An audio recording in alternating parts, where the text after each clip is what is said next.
Okay, folks, here we go. Guys, here we go. Let's have a good show.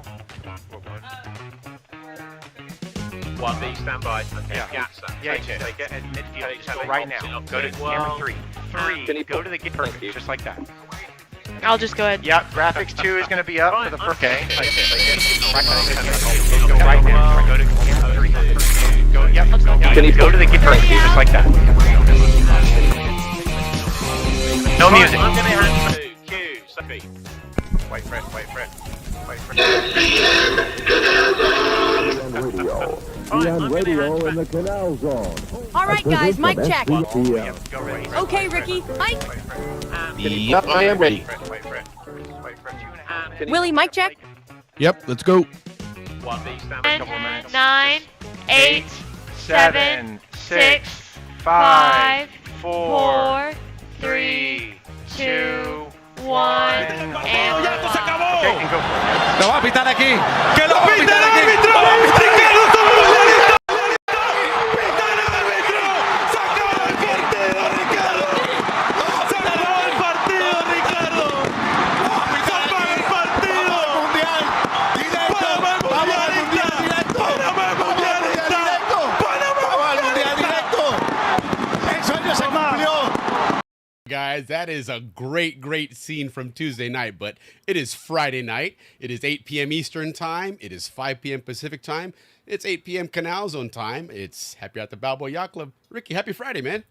Hello, everybody. Like always. Hey, Willie, that was a great intro, man. Just started on the right tune, right tone. Listen, guys, welcome, everybody, to our SCN Canal Zone Happy Hour at the Balboa Yacht Club. As you guys know, it's a weekly podcast hosted by Willie and I, both Canal Zone, will we be citizens that are bringing you this podcast live every Friday, a very interactive podcast. That's all about the Panama Canal, its history, which tonight we're going to be doing a lot of that, its founders, and most important, its people, a.k.a. known as Zonians. Guys, so let's just get this show started with a nice toast like we always do. Tonight I got some Irish coffee to toast with you guys. And let's get this show started, Willie. Yeah, indeed. We definitely want to toast all Zonians because that's what we do here. We're here for you guys. But this week we also toast the Panama soccer team, the La Marea Roja, the Red Wave. These guys on Tuesday night qualified for the World Cup coming up here in June and July of 2026, which happens to be hosted here in the U.S. Actually, it's in 3 countries. It's hosted in the U.S., in Canada, and in Mexico. Mexico has actually the opening game, which is kind of cool at the big Azteca Miss Stadium. Universe. And they got Yes. the new Miss Universe. They did. That's right. But this is not a show about Mexico. This is all about Panama and the Canal Zone. And, of course, again, this great story of soccer with what happened on Tuesday night. So if you didn't see it, United States, Panama beat El Salvador 3-0. They went into the match having to win and having to outscore Suriname, who was playing Guatemala at the same time. And had a 3+ score advantage over us. Correct. Suriname had gone on a rampage. They had scored I think they beat El Salvador 5-0, 6-0 or something. So they had a huge goal difference lead over Panama, which is the first tiebreaker. So, Panama had to, first of all, win the game, but then they had to score a lot of goals. And that they did. I mean, they scored 3 goals. They kept a clean sheet. And they also got some help from Guatemala, who ended up beating Suriname 3-1. And what a brotherly thing, man. It was great. It was, the weekend prior was the first of this final round. It was first series of games. And Panama was actually in Guatemala. And that was kind of an ugly game. There was a lot of ugly situations there with the fans and stuff. In fact, there was a lot of rumors that Guatemala, just out of spite, was going to throw the game against Suriname to make sure that they won and so forth. But as it turns out, Panama ended up going through. So really, and Guatemala really whooped them on Suriname as well. They outscored them. Exactly. They absolutely did. Yes, absolutely. So that absolutely was a big deal for these guys as well. And then one of the things that we did, of course, because of the fact that the World Cup will be held here in North America, we'd like to get a big group of Zonians to go. So we've thrown together a Facebook page, Zonians going to the World Cup. If you haven't received an invite to this, I try to send one out to everybody that I know. But make sure that you go. It's facebook.com/CZ World Cup. Hoping that it's in the United States, which would be a little bit more easier travel-wise and to get around and so forth. But, Mexico is not that difficult. Canada is certainly not that difficult either. But, man, if we can get a good group of Zonians all together to watch this, it'd be a really, really good time. I know we had a little bit of a fun time a couple years ago at the reunion in Orlando watching it was a Gold Cup. It wasn't obviously a World Cup, but it was. I remember. I was there. Yeah. Exactly. It was. I mean, it was fun. It was a lot of excitement there. It was really cool to have so many Zonians with their Panama shirts on and whatnot. But nothing compares to the World Cup. I mean, that's that's the big one. And and we're expected to at least win one game, right? Well, that's the thing. It's interesting that you mentioned that because the latest FIFA rankings just came out. And wouldn't you know it, Panama is ranked number 30, okay? And not 30 in the World Cup teams, okay? They're ranked 30th in the world, period, okay? So, again, there's 48 teams in the World Cup. This year's the first time they've expanded it to 48 teams. They usually have 36 teams. What that does, a lot of people are saying that dilutes the talent, right? Because obviously the more teams you have teams that are less qualified going in. And actually the yesterday or the day before in the UK, one of the newspapers there, The Sun, which is one of their big papers, they ran through their computers and whatever their soccer supercomputer does. They ran a simulation of the teams that were expected to qualify because there's still some opening slots in there. And they actually had Panama going into the knockout stage. In other words, they were going to get out of the group stage. They weren't going to win the group, and more than likely they won't. But, if they can at least win one game and maybe get a draw on another game, that's like hockey, soccer. It's in the group stages. You get 3 points for a win, 1 point for a draw, and, of course, 0 points for a loss. But they take the group winners, and I believe it's the second-place teams. And then they have a couple of other teams that end up going in as well. But again, because of the amount of teams that are there now and the fact that, again, Panama's 30th in the world, mind you, I like their chances. I think, making it out of that group stage might be something to strive for Panama, something realistic.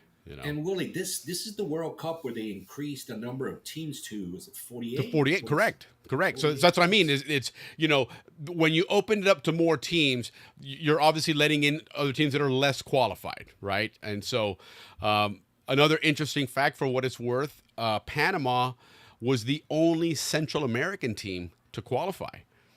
Okay, because had they not won the game on Tuesday night, they were high enough in the standings that they would have gone into a playoff, which obviously they don't have to now. Suriname ended up going into that playoff along with Jamaica. So those teams are going into a big round-robin tournament with teams from Europe and from Asia and Oceania, Africa, etc., to try and get one of those extra spots. It's like 6 more spots left? There's 6 more spots, correct. 6 more spots. But again, Panama doesn't have to do that now, and it's well deserved. They've had a good time. What's interesting, when you bring this up, somebody the other day started, you see a lot of things posted out there, and talking about Panama and say, well, they're not going to make it out of the group stage. They're going to choke and whatever, and choke, strong word. I get it. People throw comments around here and there, but first and foremost, in order to choke, you actually have to be assumed that you're going to win the game, be a favored, right? And if you're not as a favored, you don't win. That's considered a choke. If you're the team that goes in there as the newcomer, one of the minnows, as they say, and you don't win, well, you're that team. But if you do, it's a step up, And the thing about Panama that you have to understand, they were a latecomer into the whole World Cup scene, the whole international soccer scene. In fact, I've got an interesting thing I printed out with some numbers and some facts to look at here to kind of understand where this is coming from. The team that you're seeing like on the screen there, the team that won this week, they're they've got some players that are playing overseas, playing in the U.S. They've got a guy playing in Brazil right now, and Ricky's really, really in love with this guy. And I mean, it's got the numbers that they're talking about for him as far as money for him to go to Europe, because his next destination is obviously Europe. This guy's that talented, but Yeah, he's he setting plays the in the world on fire Brazilian- in Brazil. What's his name, Ricky? Kadir. So it's I mean, in his name is Kadir, but in Brazil they're comparing him to Pelé and Ronaldo and all these guys. They're even talking about naturalizing him because he's that good and he's Panamanian. Yeah, A young 18-year-old Kadir. What's his last name? it starts with a B. Barria. B-A-R. Barria, that's right. And the thing Kadir about it, where it's caught Barria. people's eyes, is the fact that the team, I believe it's Botafogo, if I'm not mistaken, is Yes. the Brazilian team that he's Yeah, playing Brazil for. team. You know, you're getting ready to go into December and January. In soccer, in international soccer, there's two primary transfer windows, and this is when players can move around typically, unless you're a free agent. If you're not on anybody's team, you can be signed at any time. But if you're playing on a team and you're under contract, there's what's called a transfer window where you buy and sell players. It's very rare that players get traded in international soccer. It's usually you buy and sell a contract, even if they switch teams. I'll buy your player for X amount of money, and you'll buy my player for X amount of money. And what's happened where this guy suddenly has come into prominence is that as you near the January transfer window, which is a time that teams have gone through about halfway through their seasons in Europe and in Asia and in North America, et cetera, and they start looking at saying, hey, you know what, this is what our season's looking like. We might have an injury here. We need a replacement player. So they have a small window in January for 1 month that you can buy and sell players. And this Brazilian team has said, hey, if you come knocking on the door for this guy, our price tag is $57 million. 57 plus. Right. And you know, in the World Cup game, or in the international soccer, or club soccer really, which is what they're talking about here, you know, the Manchester Uniteds, the Real Madrids, Barcelonas, etc. $57 million for a striker is on par with some of your better players out there. Now, I wouldn't say your best players. Your best strikers are commanding 70, 80 million, but 57 million for a player is really, 18 really years good old. money. Exactly. He's a kid. Yeah. Okay. Yeah. So you guys have an idea of this kid. Everybody's been seeing him come through the ranks, 15, 16, 17-year-olds. So he finally hit 18 recently, so it means he can play in the Premier League. And they've been expecting him. So in the first game he plays, he scores 2 goals right off the bat. Yeah. I mean, like right off the bat. 2 Very goals. talented.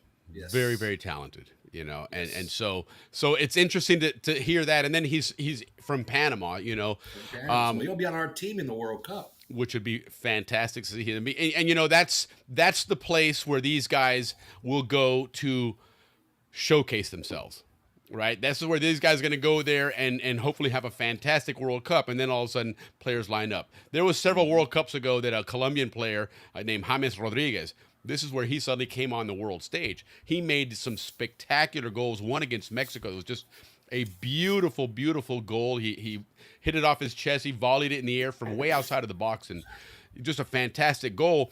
And next thing you know, this guy was in demand by everybody in Europe. And this guy went from somebody that you barely had heard of, and you might be lucky to get $3 or $4 million for him. Suddenly they were lining up and competing for big bucks for him. So this is what this guy, stands to look at and whatnot. But he is when we go back to that whole discussion about, is Panama going to succeed, and oh no, Panama's going to choke and whatnot. Understand Panama's pedigree. And the team that you see again on the field here, this is a team of a bunch of really good athletes. Okay? And there was a journalist from Costa Rica the other day was talking about, what's gone on in Central America right now and how no other team in Central America even made it to that last qualifying round that's coming up in a couple of months here. They just all got eliminated, and Panama went all the way through and went through to the automatic qualification. They've done so well. And part of that is that, like he said, he goes, in today's high-level, world-class soccer game, these guys are training similar to what you see the big college athletes here in football and the NFL, where they have the strength and conditioning and all those kind of things, that you now have to have tip-top athleticism on top of having, that soccer pedigree.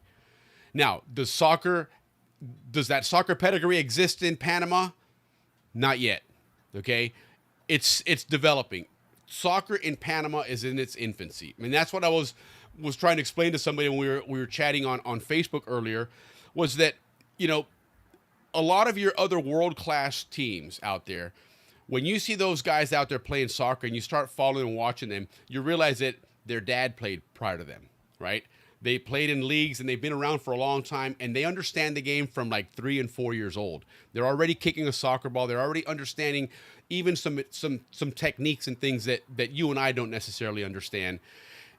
And this team here, these guys, they didn't grow up that way, right? These guys probably got into soccer in their early to late teens, right? And yet they're still doing a great job in reaching this point of qualifying for the World Cup. But the next generation, 10 years from now, the teams that are coming out of Panama, those guys now have had 20, 25 years of success in the country, of a big following, of world-class facilities. I mean, so to kind of put things in context, okay, here's the history of Panama's, you know, international soccer, you know, competition and stuff. 1988 was when they started their first professional league, and it was very, very small. I don't think they were even making money or even getting paid. You certainly weren't doing it full time, okay? That was a league called ANAPROF. I'm not even sure what that stood for, but now it's the LPF, La Liga Profesional de Fútbol, which is the first division of Panama as far as professional soccer goes. In fact, one of our Zonian friends here, class of 87, Michael Stump, had a lot of success coaching some of those teams in Panama, and then he's now coaching, I think it was the women's national team, took them to a World Cup, if I'm not mistaken. But anyhow, that was in 1988, and then nothing really happened until 2000. In early 2000, soccer starts to get more popular because of social media. This is the era when Ronaldo first started coming into prominence, Messi started coming into prominence, and so it started to get a following outside of just your diehard soccer fans, right? Other people started now following soccer, and it started to get some popularity. Panama's a very athletic country. There's no ands, if, or buts about that, right? But Panama has always been a baseball and a boxing country. That's correct. Football obviously came in through the influence of us Zonians, and it's obviously has grown into a big sport there. You know, Ricky talked last week about the success of the women's flag football team, how they're just absolutely trouncing teams in their regions. They're just levels ahead. But that's still just recent history, and that had a big influence from the United States. And again, you know, the United States has had a big influence in Panama for 100 years, and so. But the real soccer didn't start coming in until, again, the early 2000s. In 2003, Panama qualified for the FIFA U20 World Cup. U20 means the under 20-year-olds. Okay, anybody that's under 20 years old is allowed to play in these. This is where you start seeing some guys that have some pedigree, and you can say, hey, this person might go pro. This person might go overseas to play. And now you AAA in baseball. Yes, exactly. And in the early 2000s, you started seeing some Panamanian players now were starting to go play in South America and starting to go play in Mexico, which is that first step up, you know, where you're considered more elite leagues. And so now you're seeing people that are coming out with a higher skill level. And it's now starting to get traction. They had the Gold Cup in 2005. They reached the Gold Cup final. They lost it, but they had, you know, again, a big, you know, movement in a region that traditionally had, of course, United States, Mexico, Canada to a certain extent. Honduras has always been a good team. Jamaica, people underestimate Jamaica, but a lot of British players, a lot of Premier League players are from Jamaica. You know, they have a soccer pedigree there as well. And yet Panama has started to make inroads here. And it wasn't until about 2010, 2011 when things really started to take hold. Now they're starting to get more popular. There's more money in Panama now, and you know, for different reasons why. But the point is that now you're starting to get in some more of that infrastructure. Okay, gotcha. You're starting to get, including FIFA money. Interesting complaint that somebody said about Costa Rica, that in the last 5 or 6 years, they've received about $35 million from FIFA, and they've done nothing to upgrade their infrastructure, their training, you know, programs and complexes and stuff. And Panama did that. Panama started getting money in there in 2018. You know, fast forward now, 2018, they finally qualified for their first World Cup. You know, I was telling you guys last week about that whole fiasco on Carnival Cruise Lines, but you know, when they walked out on that field and lined up, and they started singing the national anthem, I remember shedding a tear because it was, for a soccer fan, that's a beautiful moment that your country for the first time ever is doing that. They're on that world stage. They've been recognized as one of, the World Cup. The real technical name, it's called the World Cup Finals. Why? Because this is a 2-year tournament. Okay, you're playing games and qualifying, and you get to the finals now, and this is where you really stand out. So, regardless of where they're coming from and what rankings they have, the fact that you're in the World Cup means that you have been through a lot. You have had to achieve a lot of qualifications, unless you're the host team, of course. But Panama finally qualified for that World Cup. Didn't do so well. In fact, I remember, and Ricky, you were talking about it the other day, that they got trounced 6-1, but they scored that first World Cup goal, and they celebrated as if they had won the final, right? But that's the emotion that you have. That's the journey that you've gone to, and here's another phase in your journey. You've scored a World Cup goal. You've now faced a team that's one of the best in the world on the world stage there, and you've scored a goal. So the result of that was some money. They got some good money in from FIFA, and they really started upgrading their facilities. They built new stadiums. The national leagues have become prominent.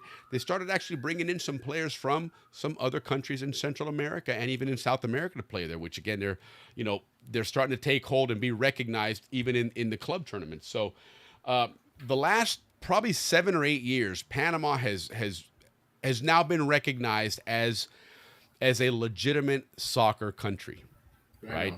Their manager, he's Danish, has done an absolute fantastic job. And the guy's great at speaking Spanish and whatnot. But he's stuck with the system. A lot of people criticize him, in not making the last World Cup, but he's stuck by that system. And now they're the best team in Central America. They're the top 30 in the world, and they're facing a World Cup here, man. So really, really exciting times.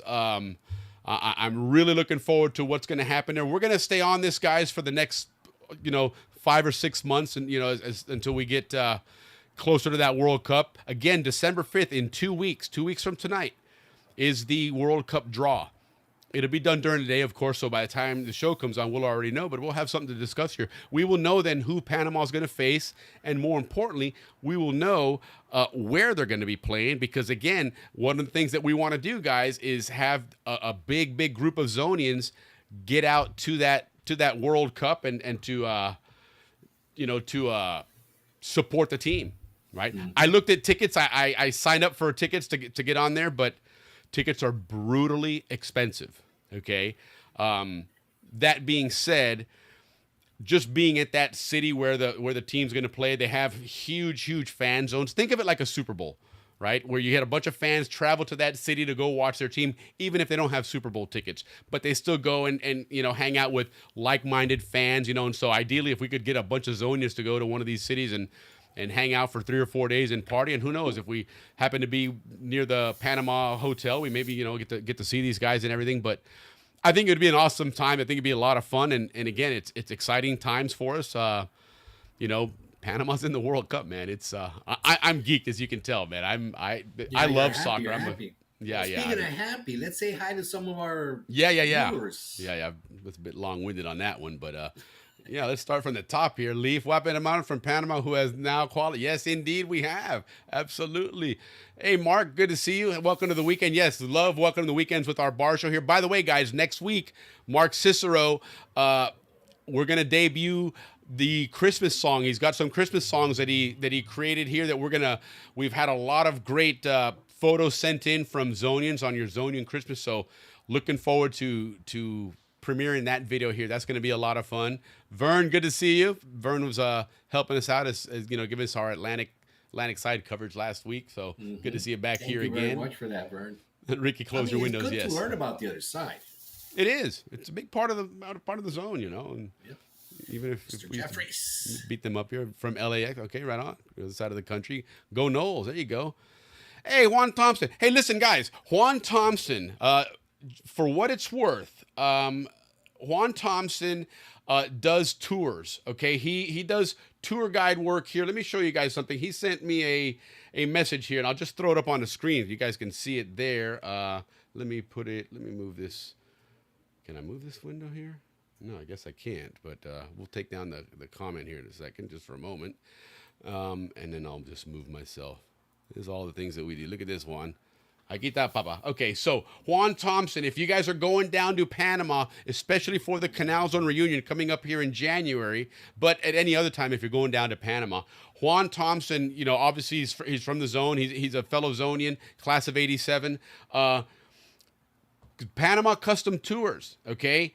Do private tours. I know that Dave Rivera and Rick Rivera and their families had him take them all around the country. Fantastic time. He's got a beautiful finca out there. Colón, PTY, Campana, Pacific Beaches, El Valle. I mean, you name it, he's there. He's done a 22-day Panama excursion back in November 2022.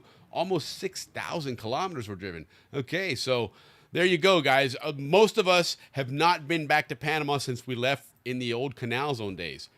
Trust me, it has changed a lot. You probably don't want to be driving down there necessarily, but either way, go ahead and hit him up. He's on WhatsApp, but obviously you can find him on Facebook as well. But definitely hit him up and book something sooner than later. Don't do a typical Zonian and procrastinate, and then you call him up when you arrive, and he's like, "Dude, man, I'm And the discount. Yes, like that. Yeah, don't be asking for the Zonian discount, man. That always cracks me up when somebody wants a Zonian discount in a Zonian function. It's like, come on, man. What's the matter with you? It was full price. The discounts are good. Richard. Yes, always yes, thank you, yes. Rich, man. Love Good seeing to you. see you, Rich. Absolutely, yeah. Let's keep saying hello to some other people. But yeah, take care of Juan Thompson, guys. Hey, Dad, how you doing? Car 59 checking in. Big kahuna. That was, yeah. Dad and Roberto Fabrica, that was their car. They did that quite a bit. These guys did a lot of hunting together and stuff. It was a great partnership there, I guess you Look could at call this it. one from Lima, Peru. Oh, right on. Down south. Woo. Now, Lima is south of the equator, right? Yeah, it's Colombia, Ecuador, and then Peru. Okay, yeah, so he's on the southern hemisphere. Right on. Well, good to hear from you. We That's love it Daniel. when we're all spread out over the. Yes, indeed. He's from Lima, Happy coming in, one. doubling it up Steve there. Tuckerman. Yes, indeed, Steve. Steve sent me something earlier today that was kind of interesting. That we chat about this a little bit in our group there, our chat group. That there's a notice to airmen. They call them NOTAMs. Notice to airmen is something that the FAA puts out, and they basically are warnings and different things. Typically, if you have construction at somewhere, they say, hey, upon landing, watch out, this runway here, there's construction, there's this, that, and the other. Well, they just put one out that said around the Maiquetía area. Maiquetía is the area where the Caracas airport is in Venezuela. In fact, that's what it's called, is Maiquetía. But they put some notices there saying, hey, watch out, man. There's going to be a lot of air traffic there, military air traffic, etc., in so many words. So I'm just wondering if something's not getting ready to go down. And a big hello here from Terelingua Big Bend National Park for Sherry Benninghoff de Lingren, my beautiful sister, who is celebrating her 21st birthday today. Yes. Good. You know what, Willie? Let's just bring this out there. Guys, we've been thinking about this very much, and we are bringing back happy birthdays. We will once again start celebrating everybody. Willie and I both miss it, and so expect that soon to come. Yeah, happy and birthday. so we'll kind of let me see something here real quick. No, it's not in there anyway. But let's see here. I heard, what did Andrew say? Throw it out there. Sorry, Ricky. We're double clicking. Go ahead. You run it. You're the executive producer here. I heard pickleball is picking up. Well, there you go. Probably is, man. That's picking up everywhere, man. And you know what? At our age, that's probably the sport to take up now, other than golf. Yeah. The European version is called padel, like paddle, but they call it padel. I got a client here in California that's looking for those sites. Yeah, and that's similar to pickleball. So European version, and what they have is they integrate racquetball to pickleball. So in other words, you have these acrylic walls all the way around you that you can bounce the ball off like you do on racquetball. But that, right on. Very good. Right on, Andrew. Very good. Pickleball's huge, everybody. Thinking of giving up jiu-jitsu for pickleball. Okay, well, yeah, that would certainly be a change. I would think that one's probably is a little bit less strenuous. Easier on the joints. You guys are not live on Facebook. We're not live on Facebook, huh? Let me see something here. I know we okay. So we're live on the SCN Canal Zone Facebook page, not on the regular Facebook. But Yeah. anyhow, where will the World Cup games be played? That's great to know. Next week? There are actually a No, couple 2 of weeks. different venues. In fact, that's a good question. Let me throw something up there to see what you guys are thinking here. Bear with me just a moment. I'm going to show you guys something here and get your thoughts on this. Where is it? Where is it? Because I know I had this up here somewhere before. So I got a lot of stuff here. I'm already working on this one. No, it's not there. I had something. Where the hell was it that I put that up? I don't know, but while you're doing that, look at what we got here. We need the center link to our historian. I did send it. Check it out. Check it out. Well, we're kind of late Oh, on. I didn't. We're kinda I'm late sorry. on, You're right. I on didn't comments. send it. I thought I did. Couldn't. There it is. All right, you got it now, brother. Right. Yeah, we have a little bit off schedule, but because of different things here and there, such and whatnot, this, that, and the other. But we're gonna have some Canals on History Day because again, remember, guys, we're all caught up with this whole fever of Panama and the World Cup and everything. But this month is what they call El Mes de la Patria in Panama, right? And this is the month where they celebrate all the 39 or 40 different Independence Days, whatever the hell they had. But bottom line is that this is a month that they do all those things, right? They had several Independence Days. They got Flag Day, that the cry for independence, all those good things. So Dave Dahlstrom's going to be joining us, and he's going to go over a lot of this Panama history that pertains to this month of November, which is such a historical month for both Panama and of course the Canal Zone. So that's going to be kind of fun. A little change of dates there. Normally he's on for the beginning of the month, but nonetheless he'll be joining us here shortly. So again, where are the locations? I had a graphic, and I don't know what the heck I did with it, but I did have a graphic up that had a lot of these locations, and I thought I had saved it here somewhere, but nonetheless, I know that in Mexico, I know that it's Mexico City and Guadalajara are the two cities there. I don't think there's any other ones there. Canada has Vancouver, Toronto, and I think that's pretty much it in Canada. Maybe Edmonton or something. I think it's just Vancouver or Toronto. Now in the U.S., so that's where the bulk of the games are going to be played. Out on the West Coast, you have Seattle, you have San Francisco, and you have Los Angeles. In the middle, central, Midwest, whatever you want to call it, you've got Houston, you have Dallas, Chicago, and maybe Kansas City. I'm not sure if Kansas City is hosting a game or not. And then on the east side, you've got Miami, Atlanta, Washington, D.C., and New York. So, most of your big cities, certainly cities that are quite accessible. So on December 5th, again, 2 weeks from today, is the World Cup draw. Even though not all the teams are set, some of the spaces will be, they'll be adding a team there, but all the teams will know where they're playing, who's in their group, and what their matchups are going to be. And so at that point then is when all the fun speculation starts. You start watching players, you start tracking injuries, and then you start paying attention to some of these guys. This is now the interesting part for the managers of these teams when they qualify. One of the things that those guys are going to make sure that they do is start setting up some friendly matches with other countries. But typically you don't set up matches with countries that are playing in the World Cup. You set up with other countries that aren't qualified but obviously want to get some playing time anyway. But you try and match them up with teams. Let's assume that you get in a group with Brazil. Well, you're going to sign up to play against some teams that play similar style to Brazil so you can start preparing for them. And, it's almost like a scrimmage for them to get ready for it. So anyhow, enough soccer talk. I know that I could do this all night long. I love soccer. I live in, my son's name is Beckham. I'm a Man United fan, live and breathe soccer, but I'm excited for this. One last thing. I know I said enough about it. One last thing. As a Zonian, and I posted this earlier, that's kind of why we have this up here, as you can see. Born and raised in the Canal Zone, you have two teams in the World Cup. And we're the only ones that can say that can naturally say that. Okay, There's a lot of people out there that are, hey, well, my Oh, parents yeah, are my from grandmother here. was born in Italy or something. Right. But we were born, the Canal Zone was least U.S. territory, but it was still Panama territory. So we were born where two countries who are in the World Cup now are playing. And that's kind of a cool thing. And that's another unique Zonian thing there. But Zonian flex. now, for those of you guys out there, real quick, throw it in the chat there and we'll go ahead and switch gears here. But if the United States and Panama play each other, who are you rooting for? I know I'm rooting for Panama. I always do when they play each other, but You know, you root for the game, and the bet. You know, whoever wins, it's beautiful. You root for there to be a good game to watch. That's my opinion on that. yeah, okay, it's just participation trophy, Ricky there. But I always win those. no, I Libra, root I'm for a Libra. Panama. I just We gotta you play know. that Libra. It's a total DNA. Yeah, that is very true. No doubt.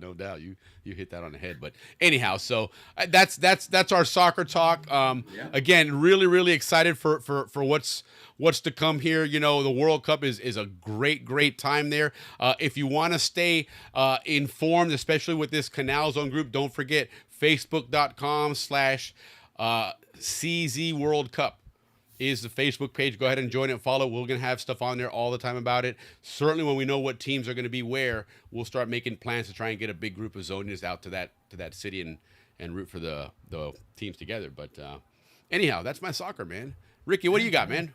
Because we got Dave in the green a little room. announcement for our Zonian community in Panama. As you guys know, one of our favorites of all time is Shorty and Slim, right? We love Alex and we love Sykes. Well, guys, these guys are getting together and putting on. Well, they got invited actually to a fundraiser called "Why This Night Matters." And what it is, guys, is Shorty and Slim's going to be playing their best, calypso island music, known as From Panama with Love, for the Jamaican fundraiser for the hurricane people that were affected that still till today don't have the basic needs to survive, water and dry clothes, etc. The Jamaica Youth for Christ are the people who are putting this together, and this is on the 22nd, which is tomorrow night, in El Cangrejo, Casa Colon. And Willie, this is the funny part. They tell you when it starts, but not when it ends. So, it's going to be one of those things that's going to go on the whole night, right? 6:30 tomorrow. Right. Casa Colon.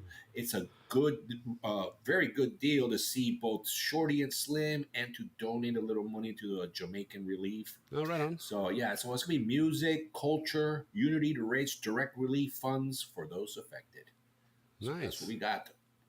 Willie, I got one more before we go to David. Willie, one of the things that were the most important things that as kids that we were growing up around this time was, Christmas is coming, right? Right. So the Christmas tree, the toy store, the catalog, etc. So we got two cute things that we want to tell you about. You guys remember Toys R Us? I mean, of course, we all remember Toys R Us. That was, the new generation's Toy Store, or what was our Toy Store? Diablo. Toys R Us is the new Diablo toy store. Well, not new anymore, but they're no longer around. So the story is this: Toys R Us is making a comeback, guys. How about that? But they have chosen the 27 Latin American markets to start their, to restart their business. Panama being one of them. And the reason why is because, like Zonians, everybody in Latin America loves going to the toy store. Okay. Remember, that was a big event for us. Yeah. And the last but not least, before we move on to David and the rest of our Canal Zone history, is now Panama. I'm sure we talked about this last year, but just reminding everybody, Panama sells Christmas trees. Now, remember, we had to wait for our trees to come in from, was it Louisiana? Who knows? California, somewhere. By the time we got them, they were pretty dry and, whatnot. Yeah. And, stuff everywhere. Well, Panama, in the Volcan area, Cerro Punta, up in there, where they call Tierras Altas de Chiriquí. Yep. They sell Christmas trees, guys. So, Wow. take a trip up to Boquete and then go up there, get your Christmas tree, and come back home. Now, these guys have been doing it for quite a while. I would say like a couple of years, and they've already started this weekend to sell trees. People from Costa Rica, Willie, go there to buy their Christmas trees. Okay. So if you're in Panama, you want to get a Panamanian Christmas tree, go to Tierras Altas in Chiriquí, Volcán, Cerro Punta, up in that area. You'll find them all over the place. And they run from $35 for the average tree, and the big 9-10 footers are at about $145. Okay. So that's it, guys. That's what we have. Heck We yeah. move on. Right Thank you on. very much. Well That was done. a great intro segment. Liked it. Yeah. No, absolutely. Well, listen, we're going to go ahead and bring Dave in here because he's got some great history stuff there. Of course, before we do that, though, we got to mention our sponsors. One of our sponsors, of course, is Texit Coin. Still an opportunity to join there. The whole crypto market right now is in flux, but some interesting developments recently. You now are able to use ACH funding in order to buy crypto and couple other things. Also, I think the IRS made a move the other day to remove crypto from one of the what they call volatile currencies. So now again, it's becoming more of a regular accepted currency. Stable coins are becoming a big deal. So if you're interested, look up Texit Coin Miners. Check us out there and help us out. The Bucyrus Club. Help us grow this great crowdsourcing mining opportunity with Texit Coin and mine some cryptocurrency for your future and your generational future, because it's right now it's what they call the dip. So you want to get in on a dip. Correct. But like everything else, eventually it'll start crawling back up, and this one's going to be mining for about 135 years. So this is a generational opportunity to invest in something that maybe your kids or grandkids might have something that'll help them buy their first house, right? Or something down the road of their retirement. But anyhow, check it out, texitcoin.com. And then our other sponsor, our big sponsor here, is Howler Monkey Sauce. This is a Canal Zone company. Okay, 2 Zonians, Conan Herring, and Tommy Ellis have created this amazing hot sauce. They've expanded to 4 of them. Okay, and these guys are gracious enough for the next 6 months are going to be sponsoring us. We've got a couple of videos that we're rolling out for them to talk about these hot sauces with some really cool characters and spokespersons. So here's the first one, and then next week we should have the next character out there. But enjoy it and give these guys some love, guys. Howler Monkey Sauce is all natural. It's no preservatives. It's made with that ají chombo pepper. It's just amazing. If you can't find it in your local grocery, you can get it on Amazon. You can order all 4 flavors. We're getting into that eating season, that gift-giving season. Give somebody the gift of some Panama love with some hot sauce with Howler Monkey Sauce. But anyway, check these guys out.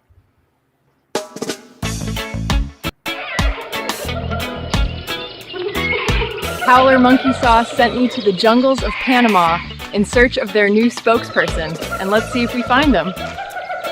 Hey, listen, you don't need to keep looking for a spokesperson. You found me. I love this Howler Monkey hot sauce. Wow. Okay, and what's your name? They call me Balboa up here in these trees. Roll camera and action. This one, the Amarillo, is going to be amazing on chicken. Trust me. Do you know a howler monkey who can describe the sweet heat of our original with authentic ají chombo peppers, or the fresh punch of verde where habanero warmth meets crisp bell pepper? How about the bold tang of Amarillo, yellow Scotch bonnets blended with mustard seeds? And of course, our hot, the same great flavor as original, with red habaneros for that fire.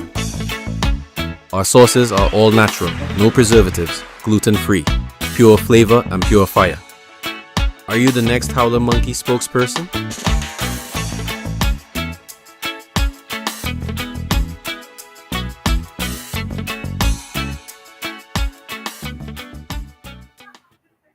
Uncage the Absolutely, flavor, man. uncage the monkey, man. So Yeah, and we're so grateful for the sponsorship, guys. Yeah. 6 months. Was it 4?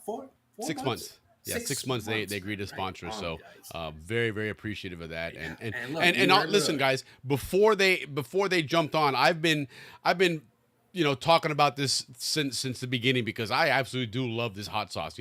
They sell it at the grocery store where I shop here at Publix, which is great because anytime I'm running low, I'm at the grocery store, I just grab it. But It is. It really is delicious. It's very flavorful. The cool thing about it is when you take it out, you got to shake it up, man, because all of that stuff settles, which is what Anywhere. something that doesn't have those preservatives and all that, what they call that xanthan gum, those thickeners and all that stuff. All that stuff is no good for you, as we're learning today. So these guys are all natural. They have a great flavor to them.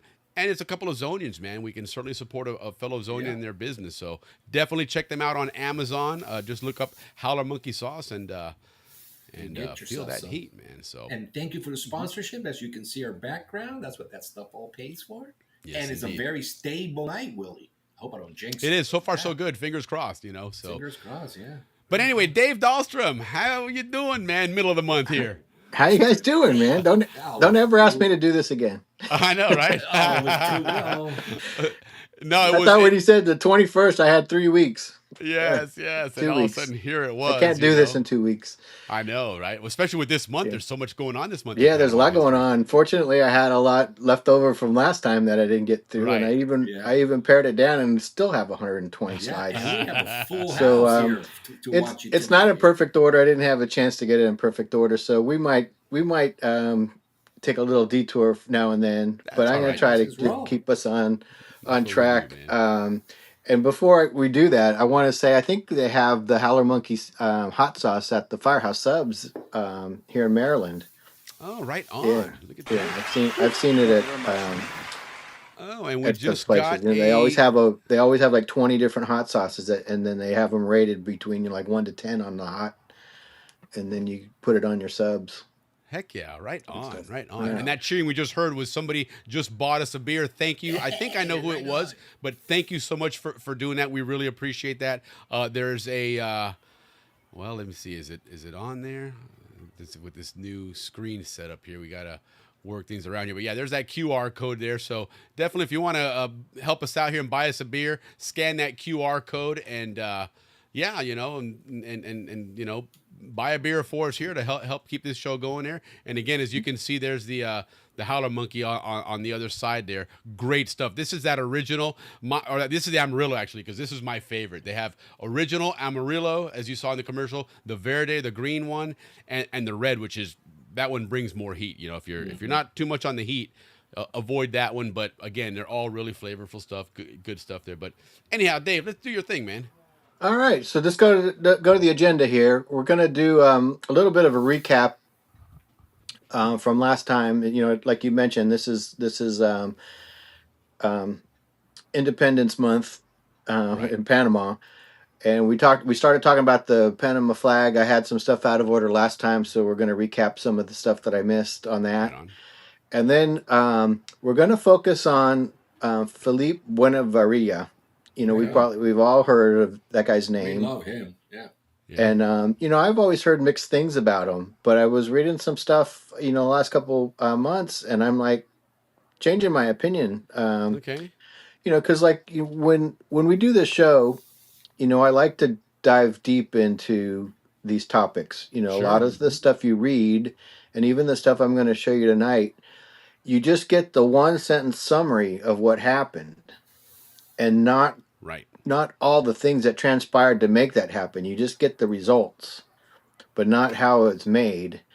And so I try to get into that, but of course we could be here all night if we got into all the details. So I even have to cut a bunch of stuff out. Right.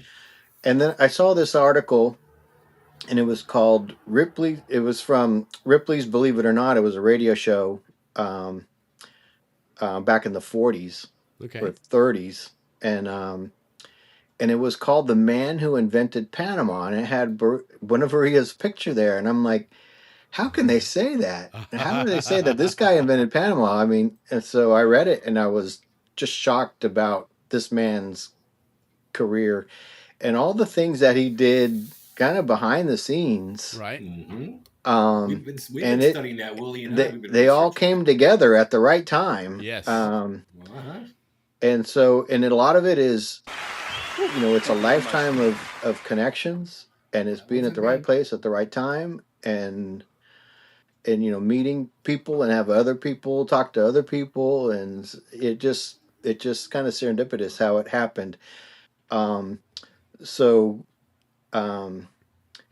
And one of the most interesting things that I found about it, you know how we were talking last time about, on August 15th, the first official transit and all these dignitaries that were on it. You know who was on that ship? Huh.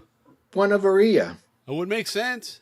I know, but you never hear that. But you don't hear that. You're right. And that one you would assume would have been prominent in any pictures. He probably hadn't cashed the check So, yet. just stuff like that. So I thought we'd spend a little bit of time. I know he's not Panamanian. Right. But he did have a lot to do with the invention of Panama. Yeah. In some funny way, it makes sense. And so I don't know. I always kind of had this like he was a scoundrel type of thing. It wasn't Panamanian, all this stuff. But that book caused that to happen like that. It is the story, and he's going to tell his side of it. Yeah. And just like any story, I never do anything wrong. Do you? No, not me. So, if you ask our so then we're going to kind of deep dive into some of the separation and some of the other players that were involved. That these are names that I never really heard of. Sure. And so I thought I would just introduce some of these folks. And again, it's going to get a little bit wonky. Right. And on some of the slides, I have to apologize that it's just a bunch of text that you can't read.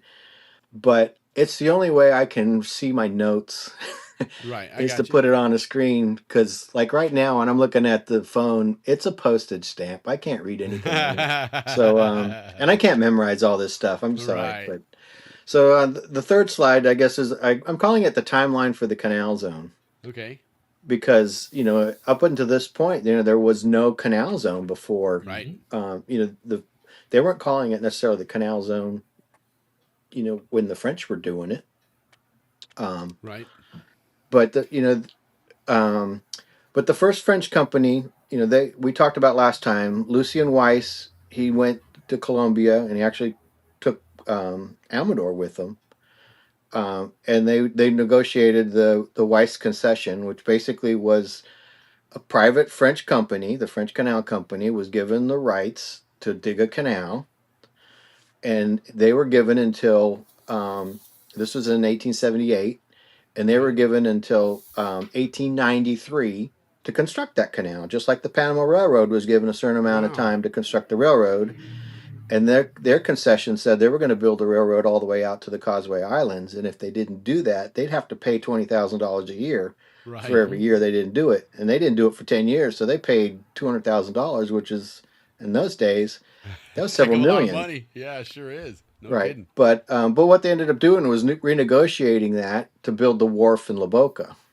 But originally they were supposed to build the railroad out to the island and stuff like that. So these are private companies working, getting a concession with the country to do it. And what's interesting, Dave, is that you mentioned that Amador went with him. Yeah.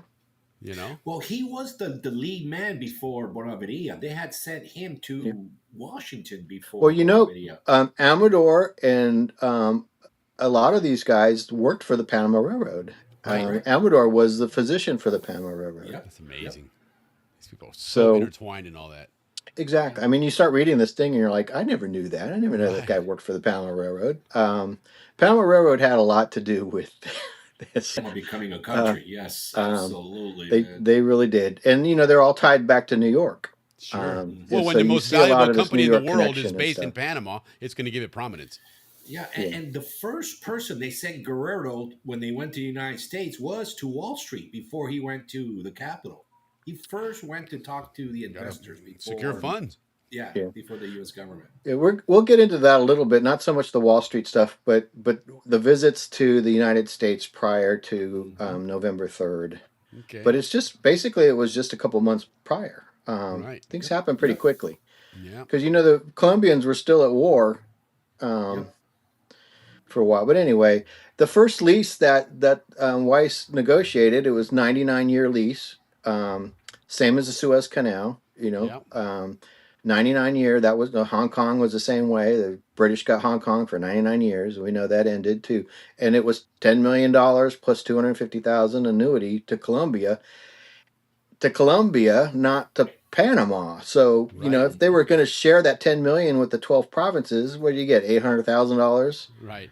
And if you did it by population, what do you get? 50 cents. Which is the way they would have figured it out. Yes, exactly. Yeah. So that money would have gone to And Panama's already being viewed as that Bogota. rebel province anyway, so it the would have been even central less. the central part of it. Yeah, sure. So it, that canal deal wasn't necessarily a boon for the province necessarily. I mean, and it was a sea level canal, and basically the ship's just going to come in the canal and just sail right on through. So,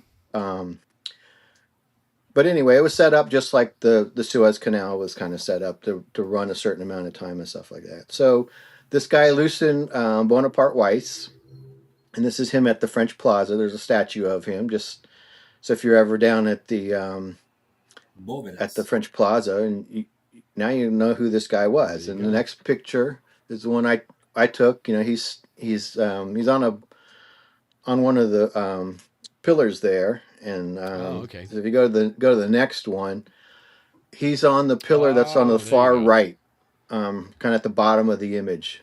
So if you're in the French Plaza in front of the Obelisk, that's de Lessep's there in the center, and then that's Weiss right there on the right side. So he's given a very prominent position, basically one of the founding fathers of the canal and stuff. And we'll talk about this in a little bit, but just something we talk about, the Weiss concession and stuff like that. But it's kind of like, who is this guy? And we walk past him all the time when we go down there, and don't really necessarily know who he is. Sure. So, so the other things I want to just kind of talk about related to Buenaventura is that one of the chief engineers from the French, his name was Dingler, and he went down in January of 1884. This was, the canal had already started, but he went down there with his family, his wife, his son-in-law, and stuff like that. Well, his wife died, his son-in-law died, his daughter got sick, and so after being there,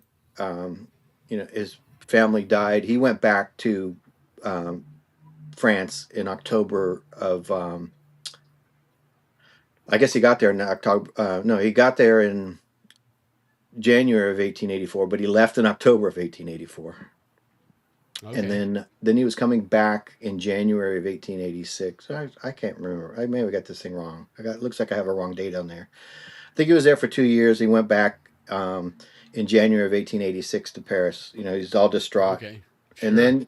But then he comes back to Panama in October of 1886, and on that ship is Buenaventura. And Buenaventura just graduated from school, École Polytechnique, which basically is like the French MIT and Harvard and everything. Right. Any special student went to that school. Yes. And so he was a pretty bright guy, and he just graduated, and he went to Panama to work on the canal. He grew up learning about the Panama Canal, and that's what he wanted to do.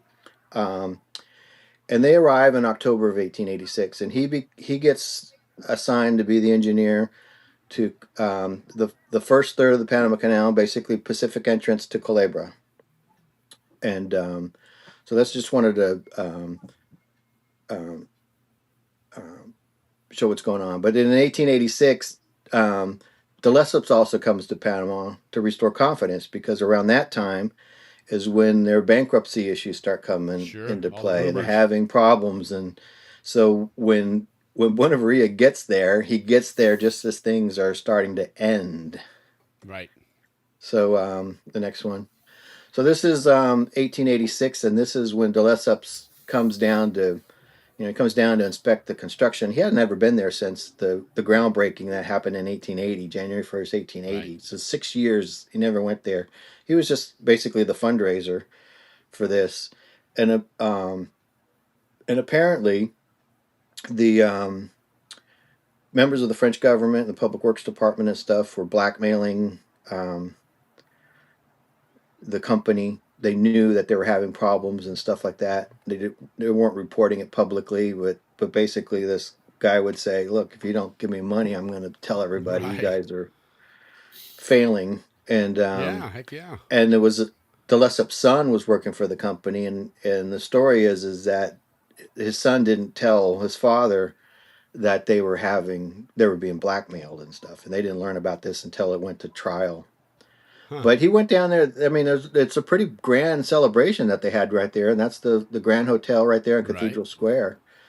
So it's pretty amazing. I'd love to see what that thing looked like, and too bad it's not still around that tower. Yeah, right. All Like an right. like the Arc de Triomphe or something. Yeah, it looked like it. All right. Okay. So, so then the second French company starts in 1894. So this is, like 5 years later have already passed. And I bet most people don't know that, Dave, that Yeah. there was actually two different companies that tried to work it. Right. It wasn't all just a one company. Yeah, and they just didn't happen back to back. There was some time that had passed because these guys were all under trial and all that stuff. Sure, and, sure. And so the concession was extended. Basically, Weiss went back, and actually, this might have been the time that Amador went with Weiss to Colombia, Sure. but it was extended, and then just 4 years later, the new French company runs out of money again, and so Buenaventura leaves for Paris. He's like, I'm out, man. Hey, we're running out of money. We've got to close up shop and try to find some buyers and stuff. And he actually left the company at that time. But it's going through liquidation and stuff. But they're also searching for buyers. And so we'll talk about it a little bit later. But one of the buyers that Buenaventura tried to wrangle was Russia. Interesting. And another company that Colombia was trying to deal with was German. Okay. And they also the French company was trying to sell the rights to the United States. This is, after 1998. This is like 1899 when the U.S. was determining whether they should go to Nicaragua, and the first Isthmian company hadn't even been done. But they were already in talks with the U.S. back then. But back then, the price was $109 million. And this was at kind of the tail end of the whole colonial era around the world. And so there wasn't a whole lot of worlds left to colonize. And so United States starts barking that they want to build a canal. All of a sudden, you might get some of these Russian and Germans to say, hey, wait a minute, this is our chance to get into Latin America. And one of the things that we'll talk about in one of these slides, if we get to it, is that when Buenaventura goes to the United States before November 1903, right? One of his colleagues that we'll talk about tells him that the U.S. is looking about taking Panama. Yeah, that was one of the options. Just take it, right? Yeah, take it. We got this 1946 1846 treaty. We might just invoke it. Yeah. Hey, I mean, but there's also that fear about being colonialist and all that other stuff like that. So, so we'll talk about some of these Russian buyers and stuff later. And one of the reasons Germany is on that list is because the Germans funded and armed the conservatives in the 1,000-Day War. So they just they already had a footprint in that area. And not only that, they funded the Mexicans in the the Spanish, or what was it? I guess it was a Mexican Civil War, and we'll talk about that. All these things are related. It's amazing how many wars these guys were in. And France was in war with Germany, and just Napoleon and all these things are going on. There's a lot of craziness, flux, man. A lot of craziness. Yeah. Indeed. But the other thing that I found was interesting is that these guys are going through liquidation and they're looking for a buyer. That Colombia was the second largest shareholder in the new Panama Canal Company. Wow. So when we say the money was sent, to the French company, well, it actually gets sent to the shareholders. Yeah, no kidding. So I don't know how much the second largest shareholder of the new Panama Canal Company is, if it was like 10%, 30%, 50%. Sure. But whatever that was, let's say it was 50%. No, it can't be 50% because that would be just as large as the first. Yeah. Let's say it's 20%. 20% of 40 million was going to the Colombian government. Right. And they wanted it, and I've read where the president of Colombia at the time was more of a dictator, and he was looking for that money for himself, really. I'm sure. But what this says is that the shareholders, they held a meeting in December of 1901, and they authorized to make a proposal to sell it to the United States, which had been accepted. And then also the Republic of Colombia accepted it. So these guys were ready to sell it. Wow, and I guess it's one of the reasons why the United States was so pissed off at Colombia for not signing the Haran Treaty, because it's like, hey, you guys already agreed all the boxes to have been do checked. It. Yeah. Right. The president negotiated, but they didn't have to go to Congress. The Senate. And that's the Senate. Yeah. And that's what correct. The Colombian Senate turned it down. Well, right. So it just all these little things that bonehead moves, the biggest bonehead moves in history. That would be one of them. Yeah, and I think and Buenaventura realizes this is that hey, Panama, don't make the same mistakes, man. It's like don't snatch victory from the jaws of defeat, So well, and you think here's the deal, guys. The Panamanian delegation did accept the deal. That is true. But it was the same as the Colombian deal, which was only 7 miles, right? And so when they came back, but then once the United States decided they were going to take it over, then they came back to the Panamanians after they had already agreed to that first deal. They came back with no, not 7 miles, 10 miles.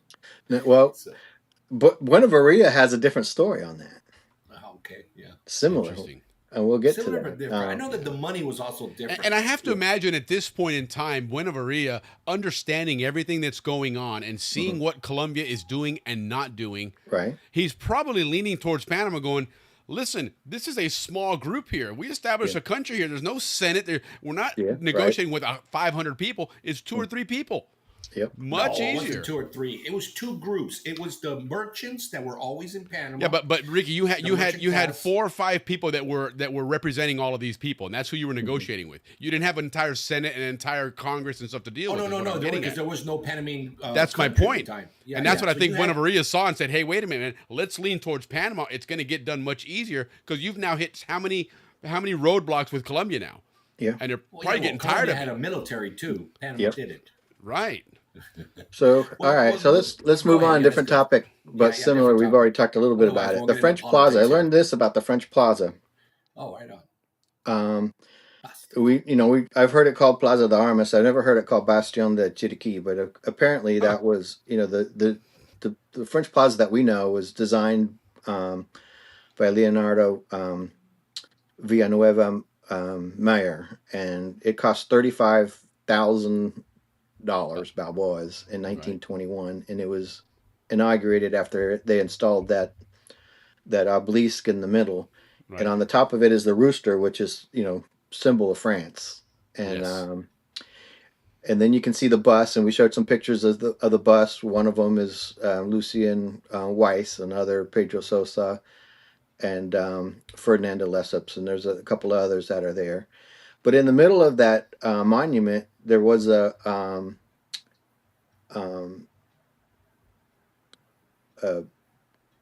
what's it called? That holds water. Well, not a well, but the wall. No. The moat. Not a moat. No, for drinking water. An aqueduct. A cistern. Okay. And it would probably make sense is that if you're under attack and stuff and you can't get water, you have the water supply there and stuff like that. And it was used for military operations. And of course, that seawall and stuff, it became known as the Esteban Huertas Walkway, and that was the Colombian general that I supported the revolution, I guess, is the one that they bought. I don't know, but the one that suddenly became wealthy and retired. But that to me, that's just surprising that they would name that walkway after a Colombian general. Right. But I guess he played a part in it too. He did. But those are some of the things that I didn't really know. I knew it. It had. It wasn't always, the French Plaza, and it had been used like Bovadas and all that stuff. Right. The other thing that I learned about it is that in the 1840s, 1850s, 60s, is that when the Panama Railroad was being built and was constructed, they hired a group of or at least the lead was an ex-Texas Ranger, like Rand Runnels, and they called him the Isthmian Guard, and they basically became the law, and they were judge, jury, and executioner. Of course. And apparently there was some issue, and he went into Panama City, rounded up 37 people, and hung them all. Wow. Okay. And some of these Neater were like done. local Panamanian businessmen. And then another time he like, and they hung him off the seawall. And another time there were like 47 of them that were, and so that was Wild West back then. Yeah, well, and that, it was always about sending a message. You hung these people, and you probably leave them sitting out there for a couple of days. And Yeah, so that place has a history, and originally it was known as the Bastion of Chiriquí. Had a cistern in the central area, and then it was also used exclusively for military. And I guess the Colombians used to have their barracks there. And then in 1920, it was transformed into the monument complex to create a space to highlight the glory of pioneers of progress linked to the construction of the French Canal. There you go. And, so they didn't even build the canal. They started, but they didn't build the canal. And they get this monument. Right. They stole money and died. So I'm wondering who actually funded that. It must have been funded by some French organization, in my opinion. Yeah, no kidding. But I'd like to learn more about that. But that in 1921, basically, right when the canal is being officially dedicated, right after the war, that they've got to honor these guys. Sure. I mean, it regardless, these guys they did a lot in their own right, and they tried their best, I guess. But then the last thing, well, in this, you can see the picture of the inauguration ceremony. Yeah. I'd love to see that thing decked up like that again. Yeah, right. Just a repro. 100 years ago, that would have been a neat thing to, in 2021 to recreate. Yeah. Then, of course, the bust of de Lesseps is there. Yeah. Right there on the screen. I found this next picture, and it was 1919, I believe. Okay. And or no, it was before that. I can't remember. I don't have my notes here, but it looks to me that this is looking, like right where 4th of July Avenue is, and looking back up Sosa Hill from Casco Viejo. You mean Ancon Hill? Ancon Hill. I'm sorry. Interesting. Okay, so that would almost to the right of this picture would be where Gorgas Hospital would be. Yeah, around that area. Less, roughly. Yeah, up on that side. I mean, wow, it's hard to tell. I do know when I've seen some of the old maps. If you're familiar with where the old moat was, there was a field like for grazing, and I'm wondering if like this field that I'm seeing in the foreground was that grazing field that I've seen on the maps. But it's just kind of, there wasn't a whole lot there. No, certainly wasn't. I'm not exactly sure where the location of that is, but I was surprised to see how little development and how rural it looks. I mean, there's like farm fields you can see. And that's 1921? No, this has got to be before. I think it's a little bit before that. Yeah. Looks like it's way before that, right? All right. So next one. We had talked about Victoriano Lorenzo last time and him being executed. And then we'll go. This is Victoriano, who was executed in 1902. And then I had the picture of the execution, and in the background you could see the cathedral towers. Yeah. And then now, I started thinking about it. I went and looked at some of the photographs that I have, and this must be at Plaza de Armas. You can see there's like a seawall there. Yeah. And then when I go and I go to the next picture, there's this plaque on the right. It says Victoriano Lorenzo. It's a dedication to him, but it's almost like that's almost the spot where he was executed too. Because and it wouldn't then make any sense to put it there for any other reason. well, there's two other plaques there, but I've got a picture of. I thought I had a picture. Oh, it's coming up. But when you go back and you go to the next slide, and you look back in the distance, like in the center between that, on either side of that street light, you can see the cathedral tower sticking up a little bit. Oh, yeah, Now look at there's that. buildings covering Okay. it, but it's about the same angle and generally about the same area. And go to the next one, you can see it a little bit better, a little closer. Are those the Don Bosco Cathedral?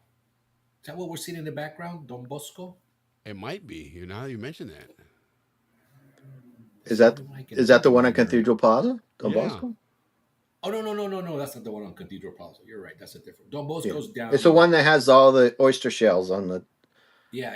Okay, you're right. I forgot part. what that one's called, but you're right. That's in the Casco Viejo area. Yeah. But going back to these pictures there again, if you go back and forth here, okay, yeah, you saw this one there, and then you go back to this one, yeah, and all just about the same angle. No kidding. Yeah. Huh. Wow. Okay. Look at that. That does make sense, and that is by. He was a good tactician. That's why they got rid of him. Yeah, absolutely. Yeah.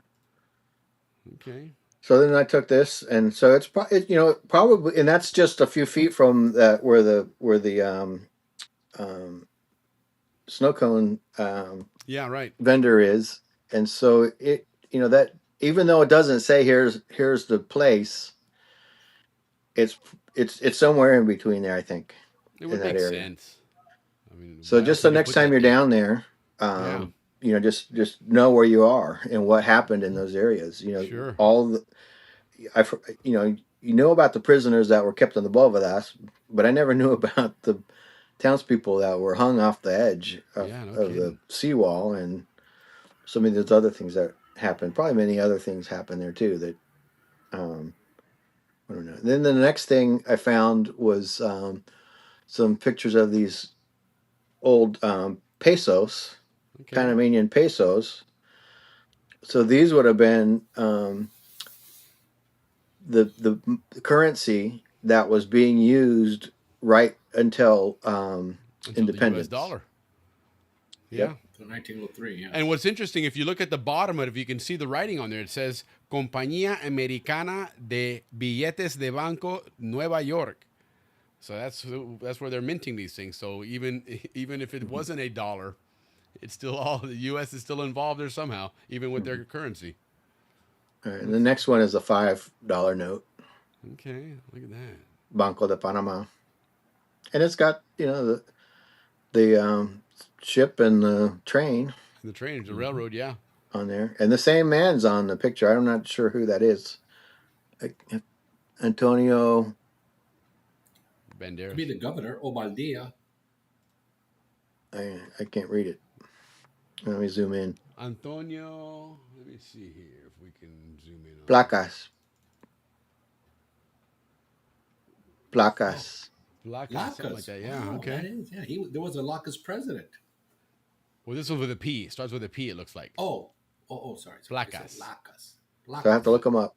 Yeah, I'll definitely look that one up. This is one of these things. All right. So then, kind of wrapping up to the history of the Panama flag. Flag Day was on the 4th, and then the official adoption of the flag actually happened in 1925. So it turns 100 this year. That's so bizarre that they went that long having a country established before they actually officially adopted it. Mm-hmm. Well, we saw all the other flags. There's a part of reason for that. Right. But that's a long time, though. I mean, it was all unanimous. A couple years is one thing, man, but you're talking here 2 decades. Yeah. I mean, just may not be one of those things that you really think about right away. Hey, but, man, we forgot a flag, man. What? Yeah. Well, go to the next one. The next one is the original flag. Remember we talked the bandera herida, the wounded flag, and then they've got it. They're sending this one up to Spain to get restored. Yeah. But then this is what I meant to talk about it last time when we didn't. Is that so? This is after like the declaration had been made, and then Amador leaves the house, and he goes sees this gentleman called Prescott, and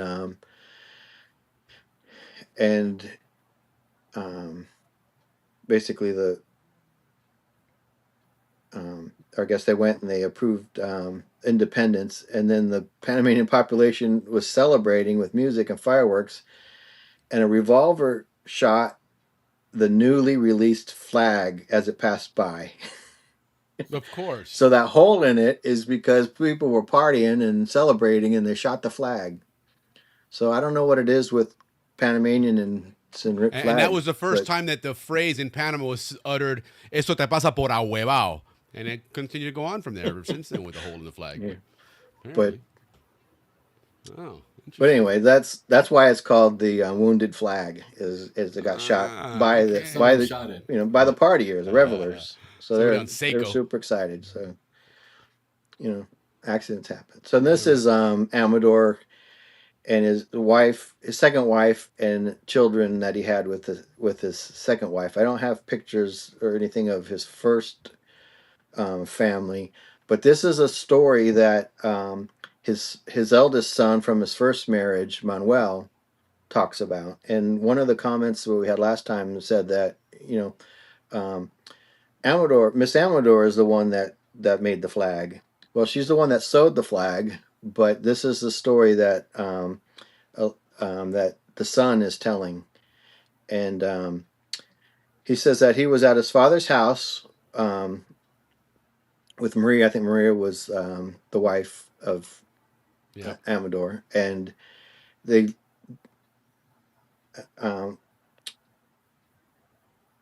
arrived with the news of the need for the flag. And in this letter that he wrote in 1951, this is what he recalls. He says, "I stood up," and this is the son, "and energetically and invited them to follow me to an old desk that my father kept in perfect order for the purpose of his small securities business. Once there, my eyes caught the presence of the specimen of 2 colored pencils that came from Vienna, always colored with exquisite care."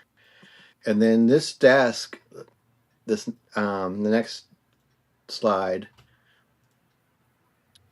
is in the Panama Canal Museum, and this is Amador's desk. It says in there that this is where he wrote like the independence, but it also might be the desk that the son is talking about using to draw the flag.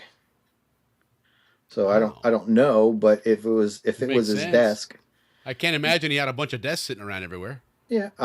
You kind of have your desk. That's where you do your work. Right. But so I'm putting 2 to 2 together and saying that it might be. Yeah. So anyway, if it's not, it's a cool desk. Reading. It's in the museum. Go check it out.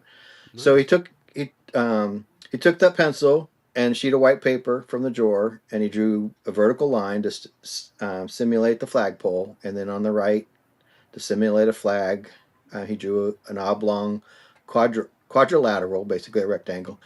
And then he drew 2 crosses along its entire length, which gave me 4 quarters. And in the upper quarter, next to the flagpole, he traced the outline of a 5-pointed star, which he colored blue on its entire surface. And then on the lower right, he traced a star and had it in red, and they were in opposite quarters. And then the next slide, he says, after he finished, I displayed before his mom and dad, and after a few seconds of thinking about it, he asked me this question.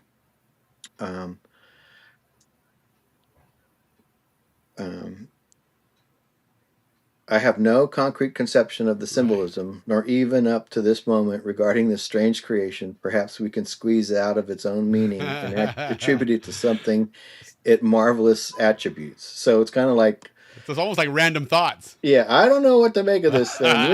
We're gonna have to make up something that sounds that we can sell. So give it meaning after the fact.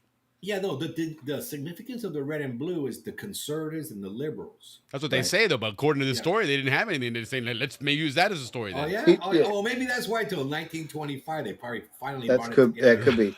But I guess when he drew it, he just that came to his his mind, and that's what he put down the paper. Right. So with no story behind it, just that just came to mind and he drew it. So he said what came to his mind was that the traditional political parties that have been fought in bloody wars embrace each other in the field of peace to build a country.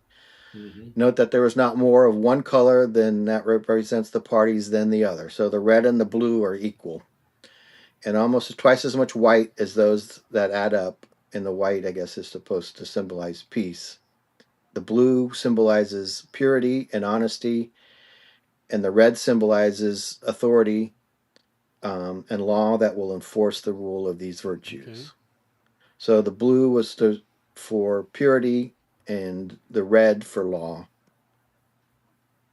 Makes sense. And then his father pulled him towards him and said, "Very well, make the flag right away, Mary." So she gets credited for sewing it, and then she got down to work on it, and she thought of everything. And we talked about this last time, that to avoid suspicion, she bought the different colors at different stores around town. She got the white from the French Bazaar, and the blue from La Dahlia, and then the red at La Villa de Paris. So she wouldn't arise suspicion, because those weren't Colombian colors. And then also that Jose Domingo Obaldia, the governor, was actually living in their house at the time, and he wasn't necessarily a supporter. Sure, he was the governor of the province, not the leader of the opposition. So well, that Bogota, what I read on the research that we're doing, what I read is that Bogota didn't trust him or Huerta. They thought that those guys were working with the other side. Yeah. Well, he said he wasn't going to stand in their way if they did it. So correct. So the lack of trust was valid then. Yeah. So on the second, she packed up the wool and the things, and they went to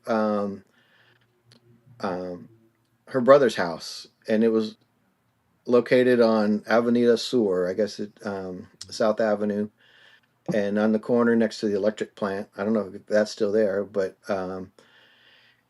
she found her sister-in-law, and she told her what she was doing, and so they began to make the flag. They cut the materials, and to make two flags. And then they decided that they weren't going to do the work in the house, but they'd go to one next door, which was also located on the same street, and that was unoccupied. And so they had to basically break through a small window and go up a ladder to get inside it. And then they had a handheld sewing machine that was passed through, and then they placed the sewing machine on a box, since there wasn't furniture on it, and cut out the squares on the floor, and then they worked to sew the flags up, wrapped them in the papers, and then went back to the house, located very in the Cathedral Plaza area. So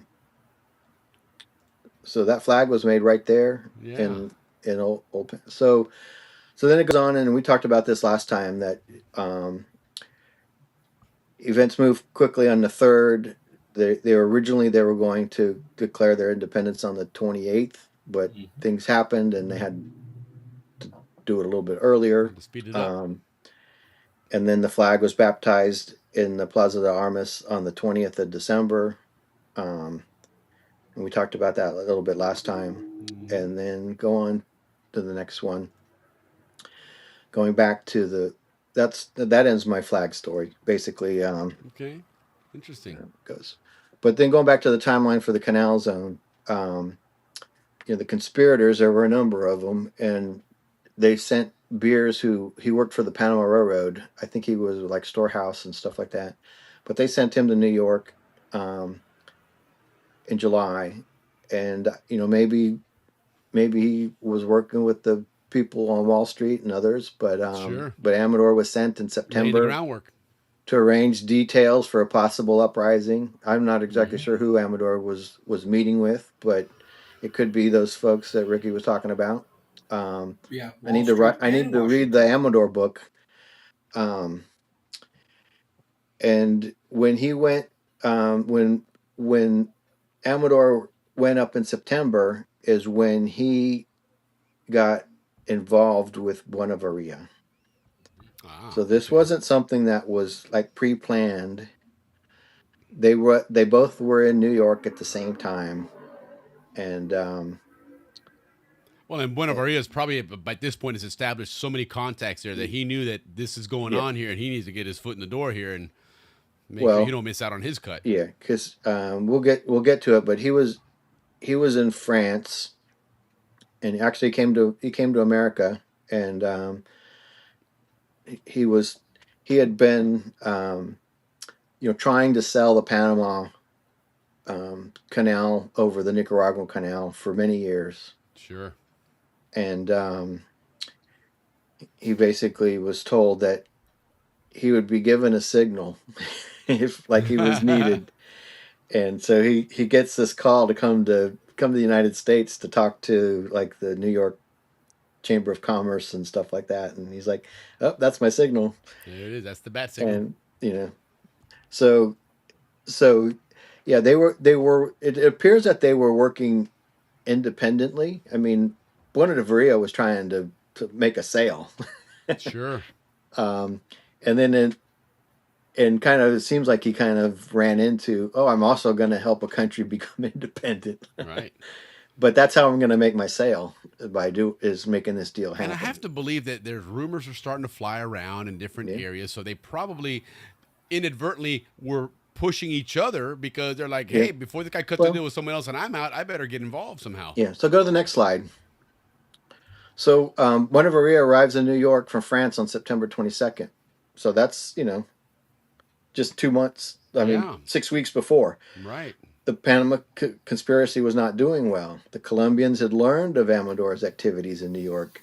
Mm-hmm. And Thomas Horan, who was the Colombian, warned Cromwell, who was an attorney that was involved with Panama Railroad and other things, hey, watch it. And Cromwell had met with Amador and basically said, I'm not going to see you. And it could be that he was playing it safe because Colombians were watching. So he cables the Superintendent Shaler. We know who Shaler is at Panama. And but Cromwell was an attorney for Panama Railroad, and he said, don't become involved in any movements. But it's kind of like they're saying, it's like a wink thing, right? Right. So officially don't do it. Yeah. So Colombia did know something was going on, but there was a lot going on in Colombia at that time too. So they basically were stretched a bit thin. And then Buenaventura says that he came to the United States. It was accidental.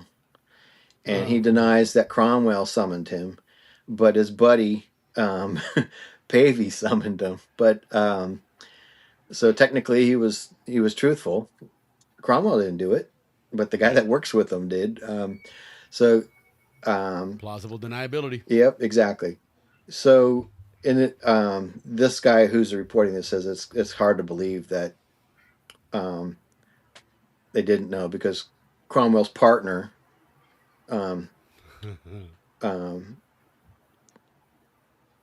was in touch with him. Right.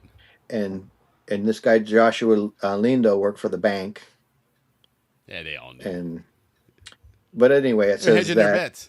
Anyway, it says that the conspiracy was again set in motion. So these guys were working everything to get this thing to go. Sure, but if it didn't work out, they're like, "Hey, it wasn't me, man. I'm good." Yeah, right.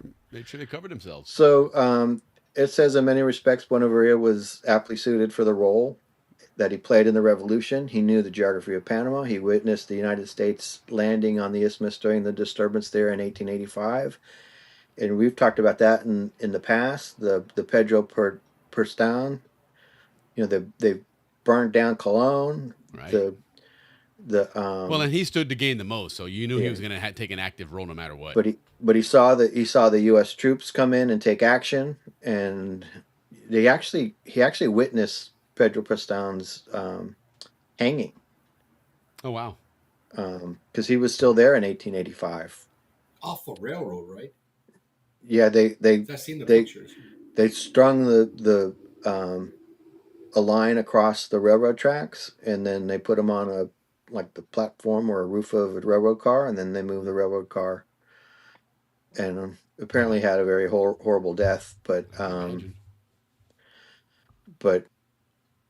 again, he knew what the U.S. could do, and they were obligated to protect Colombia from uprisings. And actually, Pedro Passan had taken 4 American hostages, I think, of the Panama Railroad Company, but they weren't harmed.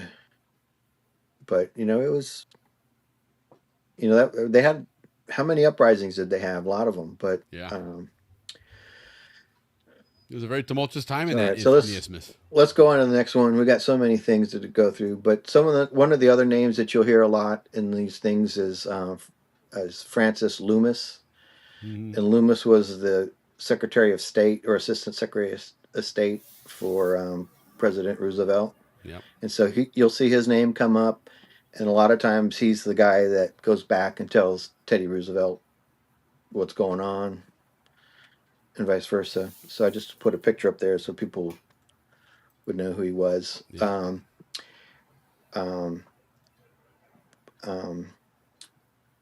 And so now we're moving on to September 29th. This guy, John Bassett Moore of Columbia University. And it's amazing how many Columbia University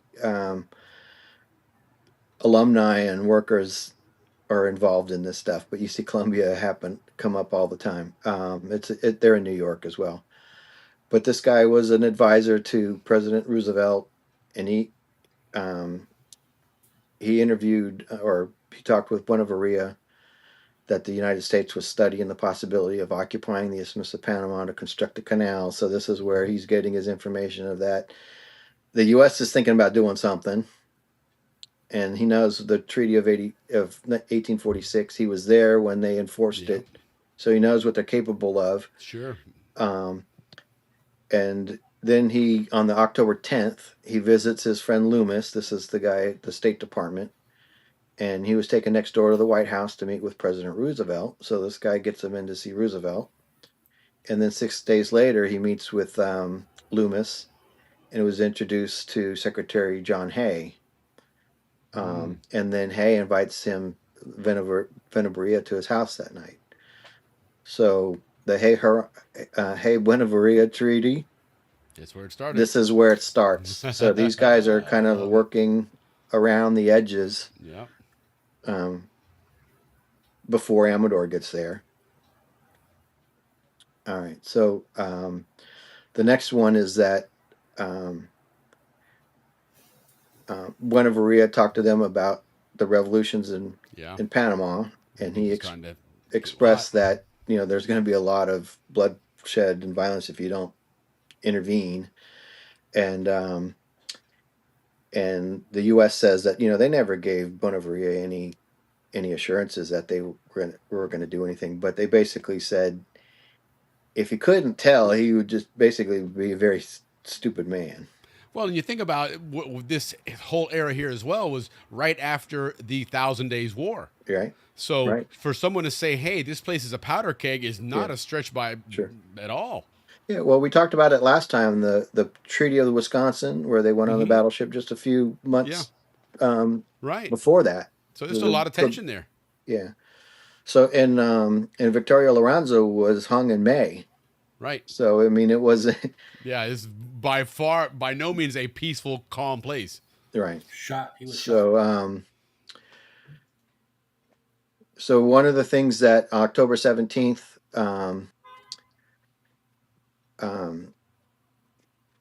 Buenaventura is talking to Loomis and others, and he basically says that he'll promise to send $100,000 to the rebellion, and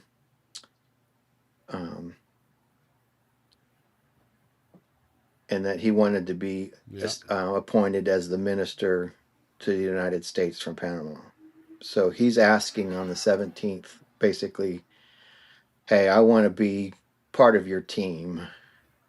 You got to give me. And this literally happens days after, because when you take into consideration in 1903, to get from Washington D.C. to Panama is not a connecting flight through Miami, and you're No, there in a it's couple of hours. It's weeks, days and days to get it's this. days. Yeah, it's definitely days. But So you're arriving in Panama with just a right. few days to get this stuff going, and Right. all of a sudden So- November 3rd shows up.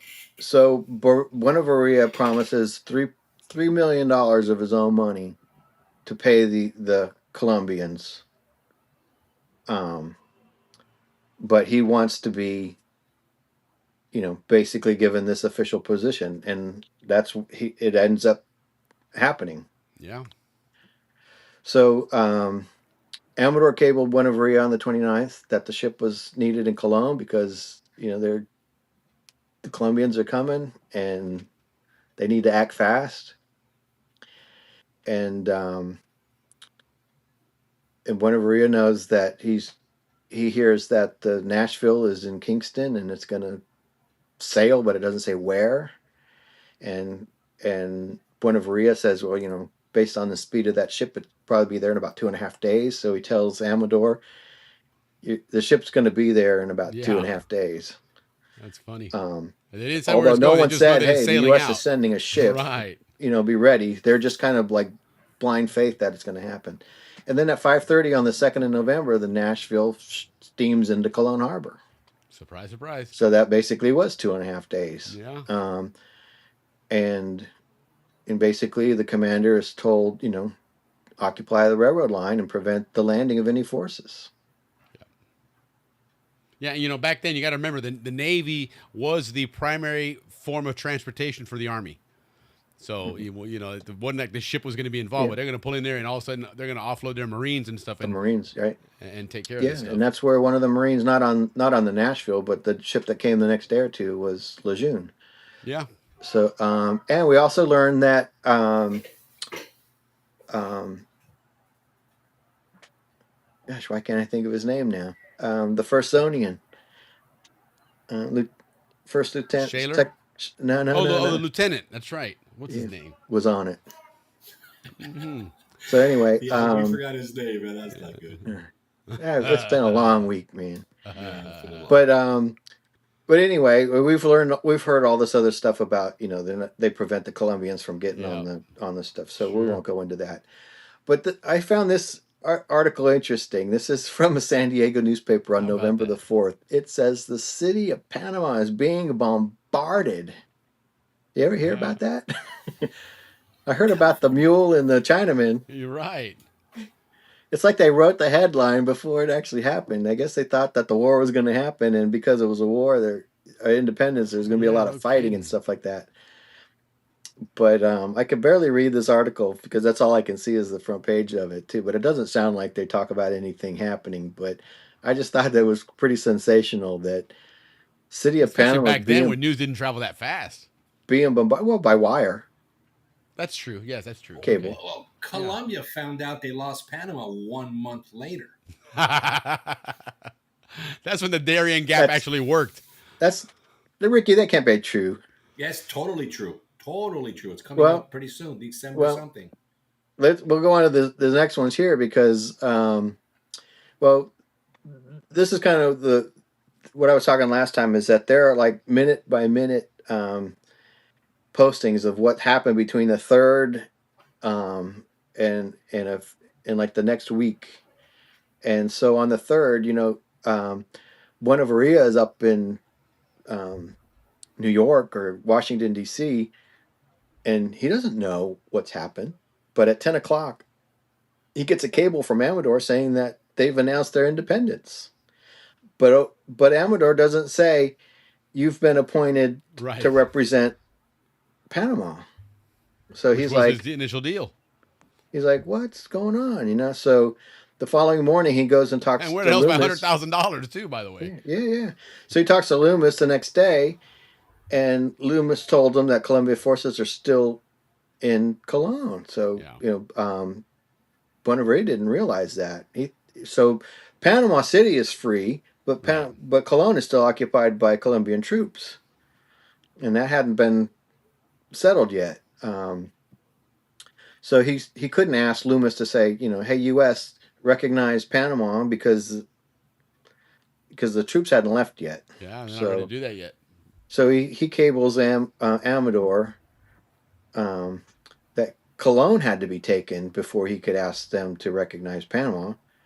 And then when he got to New York, Lindo, the banker, he delivered a cable to him from Amador saying, "Hey, they want the 50,000 to pay these guys." And Buenavaria's like, "I'm not going to send my money. You haven't Right. named me." All I want was a name, title. You didn't even give me that. Yeah. So, but he does send him $25,000, and which is still close to what, $750,000, Sure, it's a commitment. $800,000. Yeah. So Definitely it's commitment. not. And then on November 5th, Bonavaria gets demands for more money. He's like, "Hey, you got to send us more money here. These guys aren't going to leave, right?" So he didn't send it because he didn't get word that he was He's trying to being get a Nigerian prince scam going here. Is exactly. What he's thinking. And so Arango, Arias, and Boyd, they text him and cable him and say, "Hey, we need to get the recognition and to get official status here." And that came in at 6:40, and I guess he gets a cable at 6:40 that says he was named envoy extraordinaire and minister plenipotentiary, and with the full powers for financial and political negotiation. Nice. So when he gets that, he's like, "Okay, now I can do this." But now 6 hours before, the United States gave Panama de facto recognition. And I guess because it was so close in time, the Panamanians thought that Buenaventura was responsible for that. So they thought, all right. Mission. So, but they also told him, "All right, now that you've done this, you've found a prominent place in Panama history." And then there's the rest of the story. So now that he's the minister to the United States, he's worried that about his position. And then when he because he's been going back and forth to New York and Washington during that time, he missed a cable, and he learns that he was going to be appointed a confidential agent and not give the full responsibilities that he was looking for. And he thought that was a way that Amador was going to try to renege on his on this deal. And so going to the next one, and history saying, "Hey guys, don't do what you did before. What Colombia was doing. You guys need to step up here." Because Uncle Sam's getting ready to hightail it to Nicaragua. Yeah, exactly. And we got a U.S. Senate and House to get approval for too. Yeah. So he's also anxious to negotiate the treaty before opposition swelled, because not everyone in the U.S. was happy with President Roosevelt for doing this. Sure. And he has the Democrats fighting with him, just like they always do, and so it wasn't a sure thing. Right. And so they had to act quick to do that. And then on the 9th, basically the Panama Junta, before they weren't necessarily a government yet, they were still kind of like a transitional. They appointed Amador and Boyd to go to the United States to sign this treaty. And so they're on their way to New York, and like you were saying, you can't get there in just a matter of minutes or hours. Right. It takes days and stuff like that. So basically they tell Buenaventura that everything that the United States and Colombia had agreed to in as of November 3rd, 1903, it's going to remain in effect between the U.S. and Panama. We want the same deal that Colombia was getting. As long as, no changes that affect our sovereignty, make sure we're free, independent, sovereign. You could negotiate a treaty that would protect the sovereignty and protect order of Panama. And then third, the treaty for the construction of the canal was to be drafted and that all clauses that the treaty were to be previously consulted with Amador and Boyd. They were going to come up, and these are the constraints that you have. And Buenaventura basically said, "I'm not waiting for that. If we do the Hey Haran Treaty, I'm not going to get the Democrats and the senators to agree. I need something that's going to sell the U.S. government." I guess it also was election night or something like that anyway. But so there's a lot of turmoil going on. But I'm just gonna skip through a couple of these things because there's so much stuff going on and can't get to it. But let's see. It's John Bigelow. How many can go?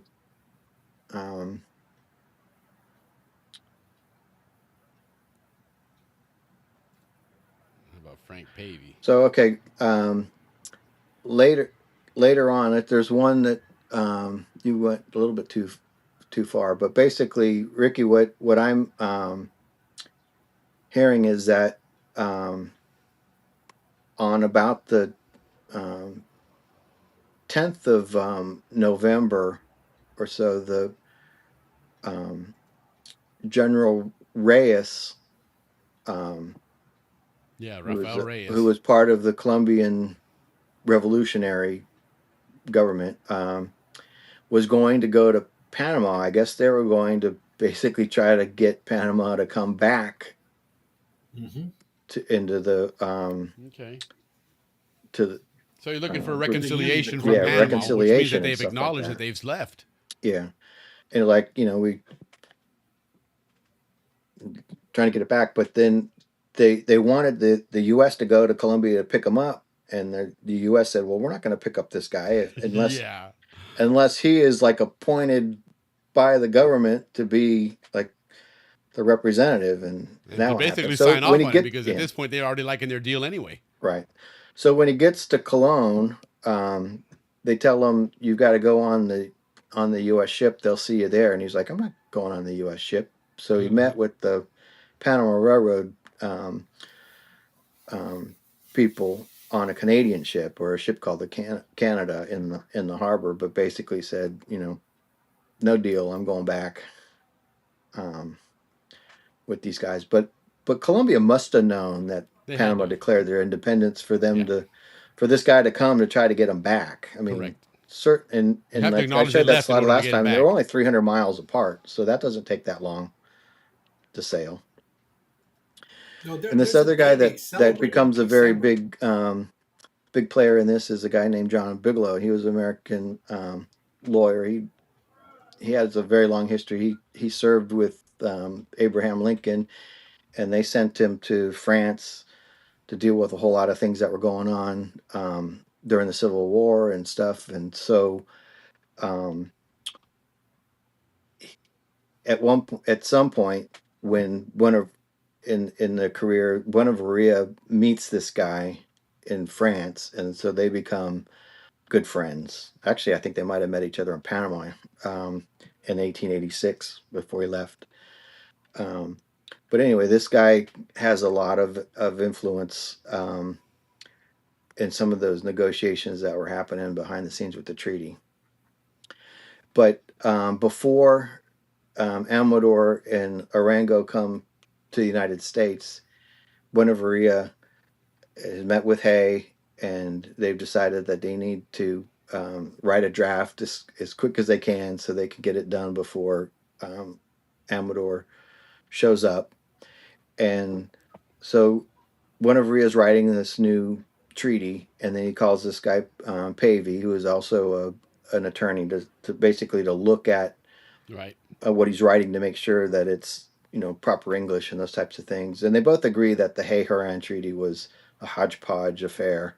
And this guy was the legal counsel for the Panama delegation. Yeah. And so Buenaventura determined to insist upon 4 main points: the neutrality of the canal, a free and equal passage of all ships, the payment of Panama indemnity equal offered to Colombia, and a guarantee by the United States of independence of Panama. Basically, protect Panama from any invaders. So this is the guy Pavey, and so he's working with Buenaventura to rewrite this Hay-Haran Treaty that's a little bit more favorable to the United States. And so he decides Buenaventura decides to give greater sovereignty in the Canal Zone than what was included in the Hay-Haran Treaty.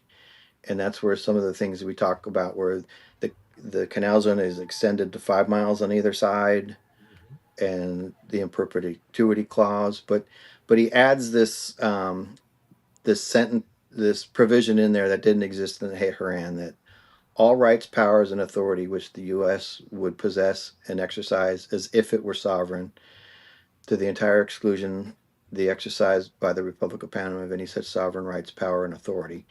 So basically, he's giving the U.S. Equal sovereignty, and that's basically what the Panamanians told him. Don't do that. Right. We don't want that. But he's like, well, the U.S. won't turn this down. Right. But the U.S. wants a Canal Zone. Yeah. So, and I guess that's what you always hear about the Panamanian opposition to the treaty, is that it wasn't written by a Panamanian. Yeah. Well, they had no knowledge of this and didn't accept it, and actually told the guy that wrote it, don't do that. He didn't follow a lawful command. And so they entrusted him with the authority to do it. Yeah, well, they said, yeah, but do it this way. And he apparently agreed to do it. All right. So then here's a picture of the man. We've probably seen tons of them. But the Hay-Haran Treaty, the other interesting thing I found out about this thing is that this is the original. We've showed it before. And, it's got these two stamps, wax stamps on there. Yeah. And I was reading, and basically, go to the next one. And it's not the greatest picture, but the one on the top has a little bit different seal on it than the one on the bottom. Okay. And so the one on the top is Hayes, John Hayes, and the one on the bottom is Buenaventura. Yeah. Okay. And the one on the top is a signet ring that was Lord Byron's. Okay. He's a famous writer. Writer, yeah. And he puts his signature down in his stamp, Lord Byron's stamp, and then he tells Buenaventura, all right, you can put your stamp here. And he's like, well, I didn't know we were going to be signing a treaty, and I didn't bring my stamp with me. And he's like, well, Pontefract did that same thing. He didn't know either. Remember the Hay-Pontefract Treaty? Yeah, okay. So he goes, what we did is we used one of my signet rings with the Hay coat of arms on it. He said, so you can either use that or you can use the same Lord Byron ring. And Buenaventura decides to use the Hay family coat of arms. Sure. Basically to honor Mr. Hay. So those are what those marks are. Okay. I just thought that was pretty cool. Yeah. Interesting. Right. So the next thing I found was this book, From Panama to Verdun, and this is a book that Buenaventura wrote in I can't remember the year now. Maybe it says on the next page. No, doesn't. I can't remember. But he writes this book, and Panama is basically where he started his career, and Verdun is where he sort of ended his career. That's a place in France, and during World War I. Yes, it was a battlefield. It was a battlefield, and among other things, he lost a leg in battle. Oh wow! Okay. But he also is credited with developing a water purification treatment process that's still used today by a lot of towns, and I thought that was pretty fascinating. That a lot of places had clean drinking water because of this process that he developed. Never heard about that. Never heard that he lost a leg either, and that he served in World War I for for France after he finished. And that's why he's known as Colonel Buenaventura. So he had a very distinguished French career after that. Yeah, he served. And the next one you've gone. Did you went past the stamp? Yeah. The stamp. You know, we always heard about the stamp that with the volcano on it, and how that was convinced the U.S. to switch over to Nicaragua. Well, this is a copy of what he sent them, and he had 90 of these printed up to send to the senators. Oh, okay. And so that's what it looked like. Boy. And I've seen the stamp before, but I've never seen the document. The pamphlet. Huh. So I just thought I'd share that with you. And then the other things I found out about him, and well, this was in his book. He has this photograph in the cut, Contractor's Hill, and then it says his house is barely visible.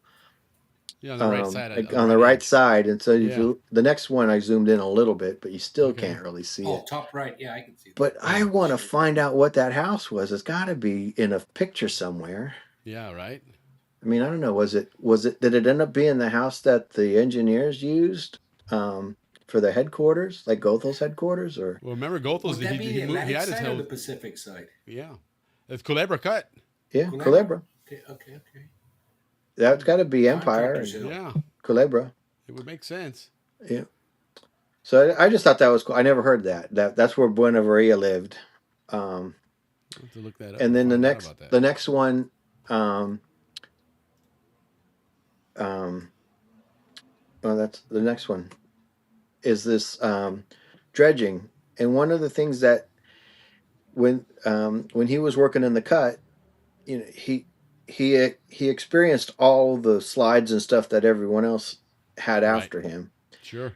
And it was difficult, and they had to go down like 100 more feet, and it's like, this is impossible. This is impossible. So that's why he finally decides he needs to do a lock canal.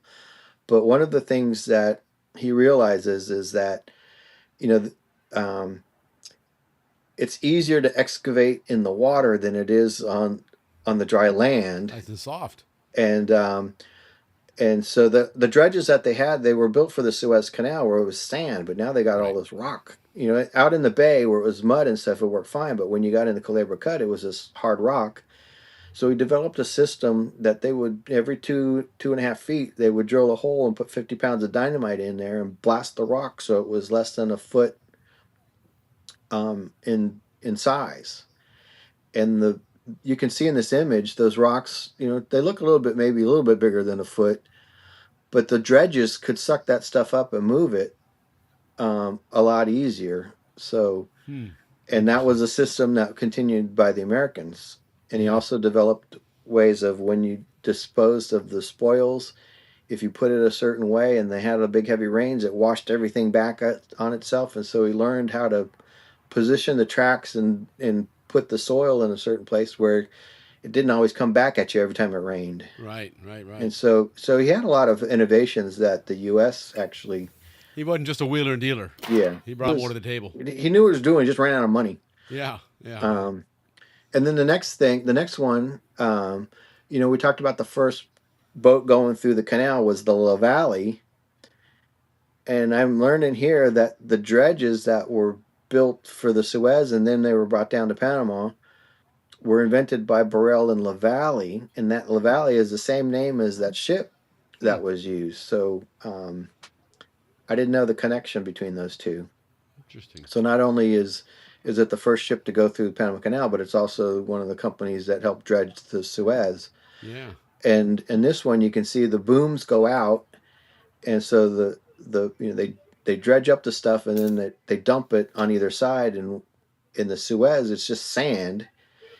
But here, I guess here it's mud and a little bit harder to do. And you can see how narrow that canal is. It's you know, it wasn't going to be what we. No, certainly not. And it was much narrower. Very much what you typically see in Europe when you have canals that are very, very small, very narrow. It's usually one direction. Mm-hmm.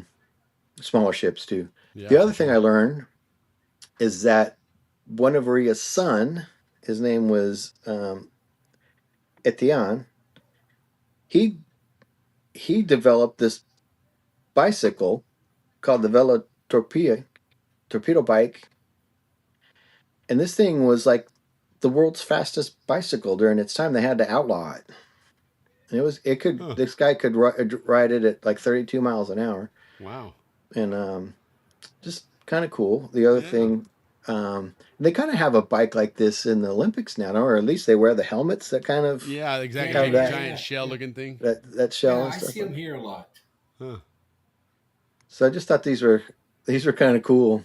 But he also he was also a pilot for World War One, and so this is him flying a plane. He also raced them, but he was like one of the first aviators, but he also one of the first to get captured. But that's pretty cool that your son is one of the first flyers. Family has a lot of legacies. Yeah, and the other thing that he did, the next one is he sold Bugattis, and so this is the car that he bought from the Etienne Bernavria Bugatti sales organization in the 1920s and stuff like that. So he must have raced them too, I would imagine. Yeah, look at that. Just some interesting factoids that. The other thing is that Buenavaria's brother, Maurice, bought the newspaper called La Matin, and they got in before he bought it. That paper had been implicated in the Panama scandal, and the newspapers back then, they were basically run by businesses that were. It was almost like sales brochures. They just like we have newspapers today. They were there to sell something, an idea, an opinion, not to necessarily report facts. Correct. And so they were big into promoting the Panama Canal back when De Lesseps was there to say how wonderful things were doing. Whether it was true or not didn't matter. It was like a business paper. Yeah. So, but anyway, in 1894, his brother bought that magazine, that newspaper, and gives you your promotion arm. So okay, let's see. So the next thing I have here is that I found this article called "The Man Who Invented Panama," and this is this guy. He worked for CBS. Is a reporter, and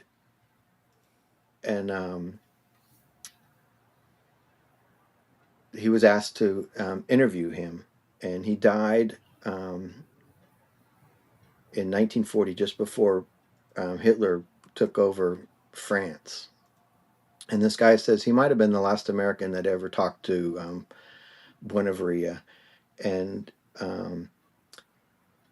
had this man not lived, it may be doubted that the canal would even exist where it does, or that the United States would control it, or Panama would be an independent nation. I believe that. And so it's not a stretch to say that Buenavaria virtually invented Panama. And I was like, all right, let's hear what this guy has to say. Yeah. He says, I don't know Panama history books, but what they say about them, but there's certainly little in American history books about them.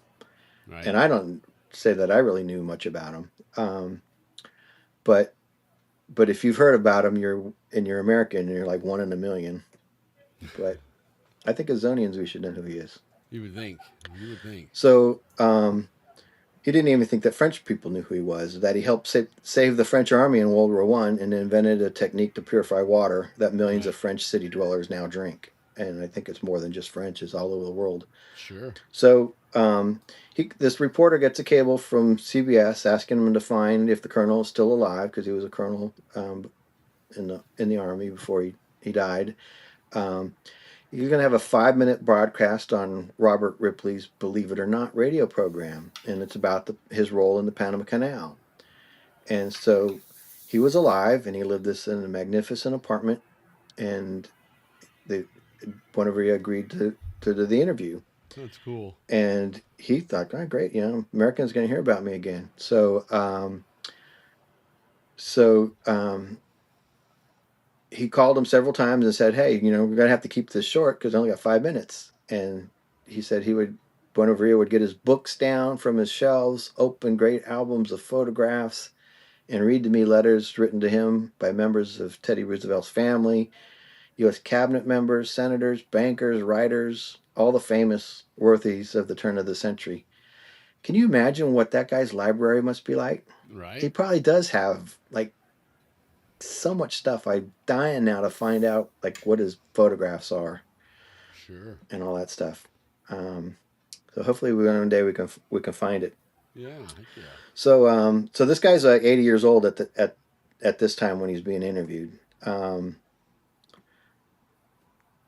And so he also goes on to say that while he wasn't a czarist from Russia, he did attempt to interest the Russian government in partnering with France to finance the complete the Panama Canal after the French company failed in the 1890s, and it didn't materialize after the French government collapsed and Tsar Alexander III was assassinated. Sure. And we'll talk about that a little bit later. The other gentleman I wanted to talk about, I think we did talk about him earlier, was John Bigelow. This was a guy that was with the New York Chamber of Commerce. He traveled to Panama. He was counsel for President Roosevelt, prominent author and lawyer, and so he was one of the men that was going to France all the time and knew Buenaventura, and also other people that went to this is just saying he was part of President Lincoln's administration as well, and went to France for the U.S. during that time. Wow. Now, why do I have this slide in the next one? I've got a slide here with the statues. I missed something somewhere, but oh, I know. Well, this looks like Columbus. Isn't He also what I read was that Bigelow dissuaded Napoleon III from annexing Mexico, and I'm like, why would Napoleon III annex Mexico? And Napoleon III was basically the grandson of Napoleon, right? Nephew, and he became leader of France, after Napoleon was deposed, and basically declared himself emperor, and he did all types of stuff. But France had loaned money to Mexico, France, Britain, and Germany for their civil war, and after the Civil War, Mexico didn't want to pay. So France and England and Germany went to Mexico to collect, and they went to war. And they then they realized the British and the Germans realized that France had bigger plans and they were being double crossed, so they left France there. But France actually killed Maximilian, and I guess the victor go the spoils. They could have marched in and taken the country, but the U.S. didn't want that happening, so they convinced him not to annex Mexico. But the interesting thing is Napoleon III's wife, we had reported back when we were talking about Cologne, she had donated this statue of Columbus. And so there's just kind of one of the things I didn't realize, that her husband was Napoleon III and what he was doing, but just kind of one of these weird Panama French connection things that happened. And anyway, all right, so we'll go on. So this I don't know what happened. I lost my slides from that interview, but we got so much going on. But in the book that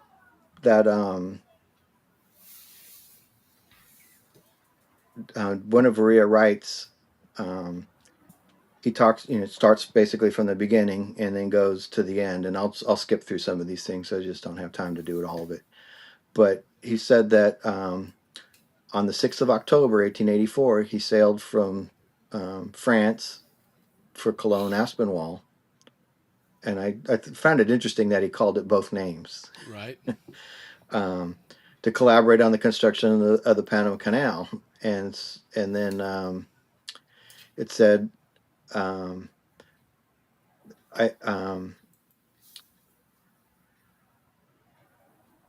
that he made the decision when he was 15 years old, when the Suez Canal was inaugurated, that he wanted to go to the École Polytechnique. And I guess it was a big deal back then, the Suez Canal, and so he wanted to do it. And of course, when he was graduating, Panama Canal was being constructed, so he went there. So I just wanted to point that out, and then.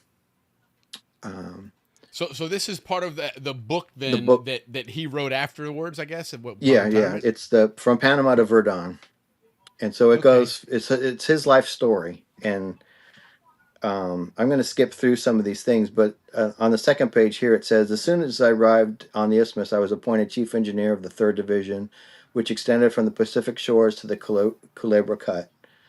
And then he starts talking about all of his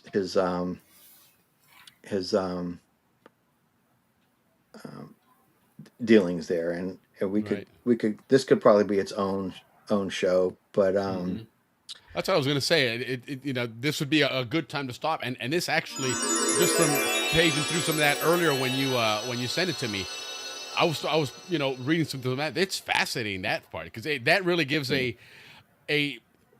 me, some of the best, how would you call it, for lack of a better term, play-by-play of the French construction. It's not only play-by-play of the French construction, but then when he starts talking about the independence movement, about who he's talking to, not only does he have the date stamps and all that stuff, but he has the actual text of all of the cables. So you can read all of them, who sent it, when it came, and all that stuff. And then there's an explanation about it. And there's this one, I'm going to go to this one slide, because I was going to call it this, but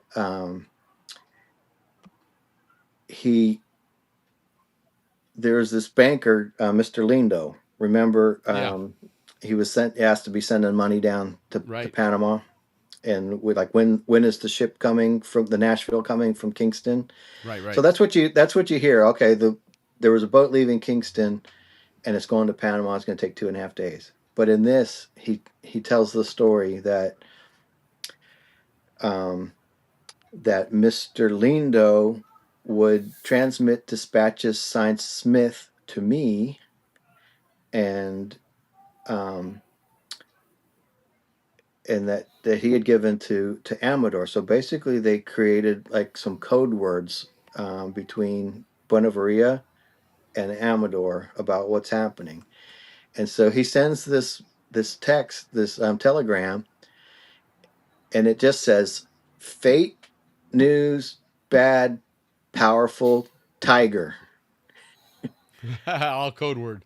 All code words. And the fate means this telegram is for Buenaventura. That was his code name. And then the news is Columbia forces are arriving. Bad means Atlantic. Powerful, 5 days. And tiger, more than 200. So basically it says the landing of 200 Colombian soldiers was expected in 5 days on the November 3rd. So that's when they realized they had to act.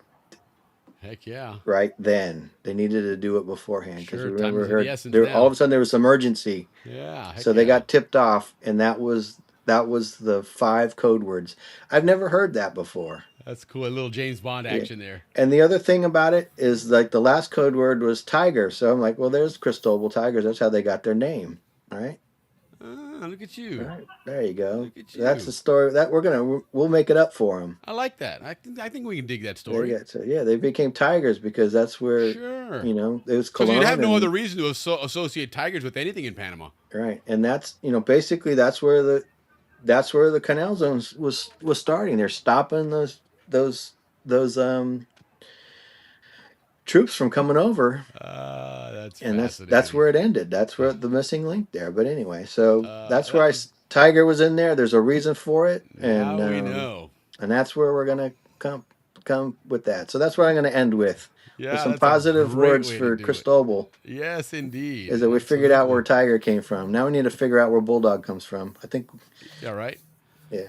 That'll be the next one. Ooh, No, that was I got the fascinating, coach's and color. I like the thought of going through this book as you know on one of our episodes, because there's like I said, reading through some of that stuff, it really is it's the most accurate historical narrative of what we've been hearing. It actually is, and I'm really surprised that I haven't heard more discussions about this book. Like this, Right. this ought to have been the book that we read in high school. Yeah, no shit. It's an easy read, but that's one of the problems with this stuff is it's hard to summarize what's on the page because it's all part of the puzzle. Otherwise, you just get the Colombians came on the second and the U.S. stopped them, and right. Well, you missed the whole story. Yes. Yeah. A lot of moving parts behind the scenes before that ever came up. And so that's where I have difficulty on some of this stuff is like, how do I weed all this stuff out? But you know, after going through all that stuff, now that title, the inventor of Panama or whatever it was, makes sense. Maybe the verbiage was probably not the most accurate, but Buenaventura really is a founding father of Panama in so many words, because his effort, his call it greed, call it passion, whatever, made sure this deal never fell apart. Well, I think part of it is that it could have been bloody, or it could have ended the way that it did with basically no shots fired. Right. And it could have been bloody, and then fast forward a few years later, and the United States is opening a canal in Nicaragua. Yeah. And it all went to hell. Yeah. Or it could have been that it just becomes the United States. Right. And not not a Panama because like Hawaii, because like those leaders got killed.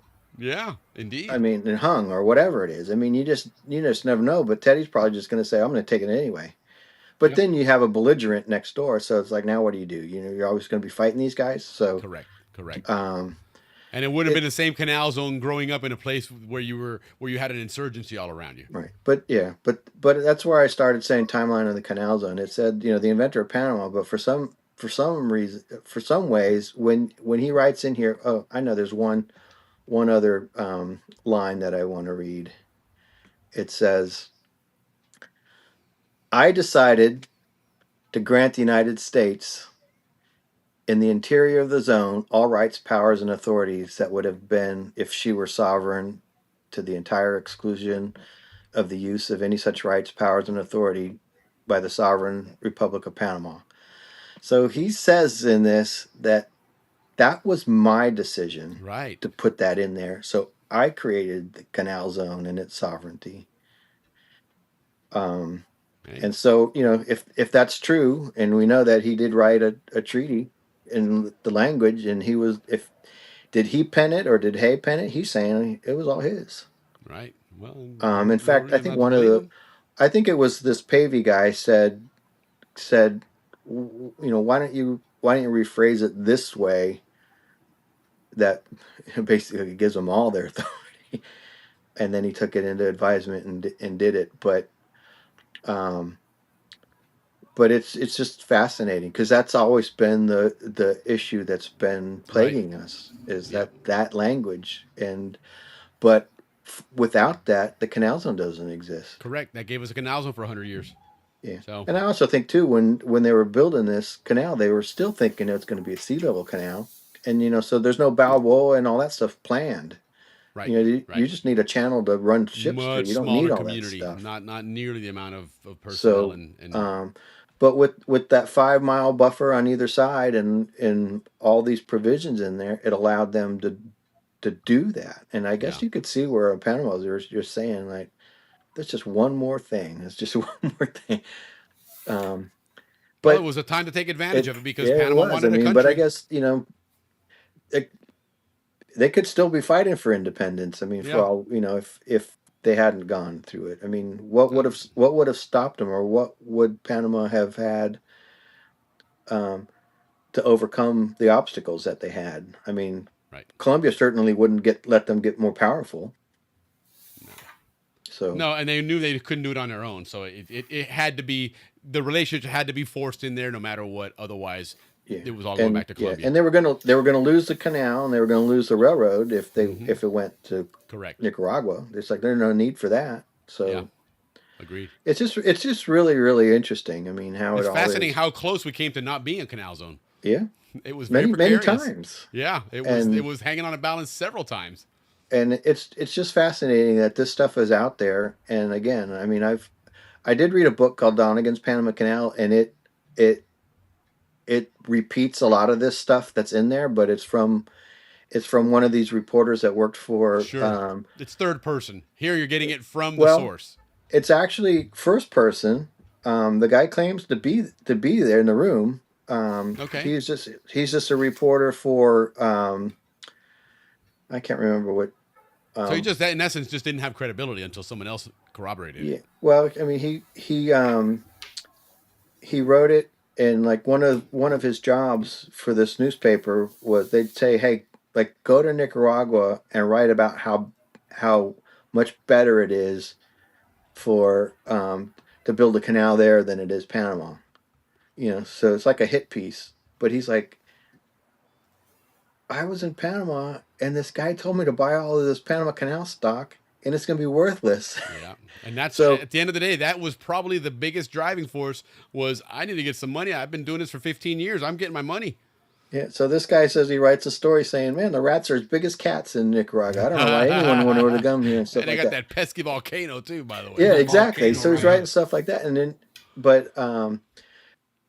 but even Buenaventura does these pamphlets and stuff and shows, you know, this is how much more steel it would cost to build a canal in Nicaragua. This is how much more. Everybody had their sales pitch. Everything. Yeah. And so they were trying to put a price tag on it. This is there was another volcano exploded in Martinique and killed like 30,000 people. And they're like, see what can happen if you go into Nicaragua. So there was all this. Those will be Americans dying there. All this stuff going on, but it's just fascinating that this we get The Path Between the Seas, and it's a great book, but it's just kind of like the Cliff Notes version of it really is of what's going on. As big as that is, it can't do. And for us living and breathing this whole canal zone for all this time and never heard this. Never heard it. So that's why I take time to talk about this stuff, because I've never heard it anywhere. Yeah, no. And I don't know anyone it's the only that has place the that's patience passing to do this it. information on. This is the only place doing it. So we're really and I wish I could, that you find this stuff, man. I wish I could just do a 15-minute presentation and say, here, look how pretty this picture is, and go on to the next one. But that's what everyone's done for the last 100 years. It would defeat the purpose agreed. of knowing what really happened. And that's how not did history to do there. that. And again, I sourced like 3 different references in these things, and they all tell us slightly different versions, all the same, but again, you get to this document, and then it's like, here's the actual letter I sent to the senators, Yeah, no, like I've never seen that before. Here's the actual treaty I signed, Yeah, each one opens another door and opens another door and opens another door, man. And so you get there and you start learning about it, and then you hear these names. Like, I've never heard of Pavey before. I never heard of Bigelow. I've never heard of there's all types of people that are listed in here, and it's like it's hard to find information on some of them. Dave, this is a story you definitely need to tell more of, especially again this book. I think that in itself would be a fascinating episode, because it kind of brings it all together. Right, we've spent several months going over these, and not always in chronological order, but we got a lot of information. This really kind of brings it all together and says, okay, this is the story now. This is what we've been talking about for the last 6 or 8 months, and here it is to kind of, tie it all together, and so I'm looking forward to that, man. That's definitely going to be a great a show to bring out there, because it brings it all to that point where it makes sense, And we've gotten a lot of great information now. Well, now let's put it all together and make it something that Yeah. that we can all understand. Yeah. You know, so cool. Well, listen, Dave. Thanks again. I know this was a long one, but this was a great story. This one was definitely a good story to share with everybody. It like I said, it brought it all together, and it did answer a lot of questions. You know, we've been hearing a couple different things there. You know, even like Ricky said, you know, did it take 30 days for Bogota to hear about this? Maybe, maybe not. You know, maybe it was a regional force that was moving there. Who knows? Because, you know, big difference between the Colombian government and their infrastructure and what the United States had. But to your point, 300 kilometers on a boat to Cartagena is not that far either. And, you know, like the 18th of November was the day that treaty was signed. Did you hear anything about it? Correct. There's so many still loose ends out there that we're looking for, and we don't find them, man. And we're trying to figure that out. But so I think it's good to share this information, and absolutely, you know, it's out there. You got to look for it, but put it all together, and you know, well, that's what we have you for. That's what we have our Canal. What I can't do is I can't do it in 30 seconds. That's the problem. Well, you know, 2026, we got a couple of things in the works. One of them is going to be getting that website up and running, and there is going to be a historical channel in there, which you're going to be hopefully playing a big role in that, and that's a place we can get some of those stories out. You know, kind of almost an on-demand training. You know, where you don't need to do it and watch it. I think I'm going to move. I'm going to put myself on a 60 slide limit next time, and I just have to stop. There you go. Maybe start from the end and work your way down. And then you can't tell the story. I'm watching the American Revolution show on TV, and even that's 6 episodes of 2 hours, right? So I mean, you can't do it in one sitting. You got to do it in bite-sized pieces, and it's a big story. And I just don't want to say, well, you know, today was 4th of July. It's our Independence Day. Right. And there's more to it than that. Yes, exactly. We want the names, the places, the times, and everything else. Yeah. And what's going on in the background. Yeah, for sure. So. Yeah. All right. Well, listen, Dave, thank you again so much for doing this. I know this isn't your normal schedule. We appreciate you doing this for us. It really was awesome. This was very, very enlightening. But have yourself a wonderful Thanksgiving next week. And you guys too. We will look forward to our December lesson. All right. December 1st. That's just coming around the corner. Yes, it is. It is right around the corner. Yeah. It's another 2 weeks. Yes. But you know, guys, listen, there are a lot of people doing history of Panama right now. So it's important that we put, you know, David, your message out there and our your research and our research together and put out a story before some more fake stories are put out there. Sure. And become the resource for a lot of people. Because a lot of people don't know where to look for this stuff. You know, and you've certainly got a knack for it. You definitely have a nose for Panama history, man. It's fascinating things that you come up with, man. So, man, keep up the good work, brother. And our side of the view of things too, very important. Yeah, and I got to tell you, I can only share some of what I find because it's just too much. Yeah, no, it is. Well, that's what I'm saying. You know, if we can get that website, you know, that history channel going on there, that's where we'll have time to do a lot more of that. And maybe if we can get some people to help out and contribute as well to really grow that place, because that's like Ricky said, there's a lot of interest in the Canal Zone and then Panama and the history there, and it's you know, we could play a big role in that to help people kind of set that record straight and tell the right story. You know, correct. But anyhow, Dave, again, thank you so much. Again, have a great Thanksgiving, and we will talk to you in a couple of weeks. All right. Thank you, sir. All right. Take care, man. Like always. Gracias. All right. Man, that was cool, man. That was an interesting lesson. You know, the story there, the whole Bolivaria thing. This guy, he really did bring Panama out. Okay, whether it was for financial gain, whether it was pride, or just I got to finish the job I started after 15 years, whatever it was.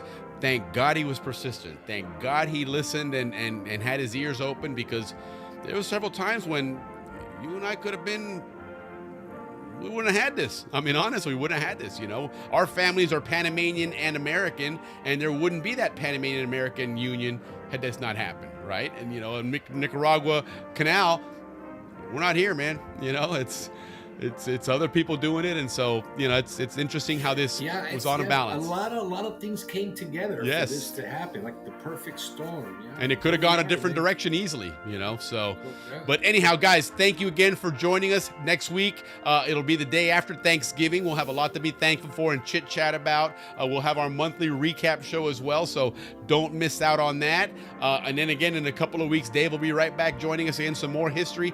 And of course, we got that World Cup draw we're excited to see there. But anyhow, guys, thank you so much. Have yourselves a great weekend. Happy Thanksgiving, everybody. Ricky, get us out of here, man. Yep, like Willie says, happy Thanksgiving. And again, thank you so much for all your participation tonight. We'll see you next week with another great story. Gracias for the bottom of our hearts. Salud, everybody. Cheers.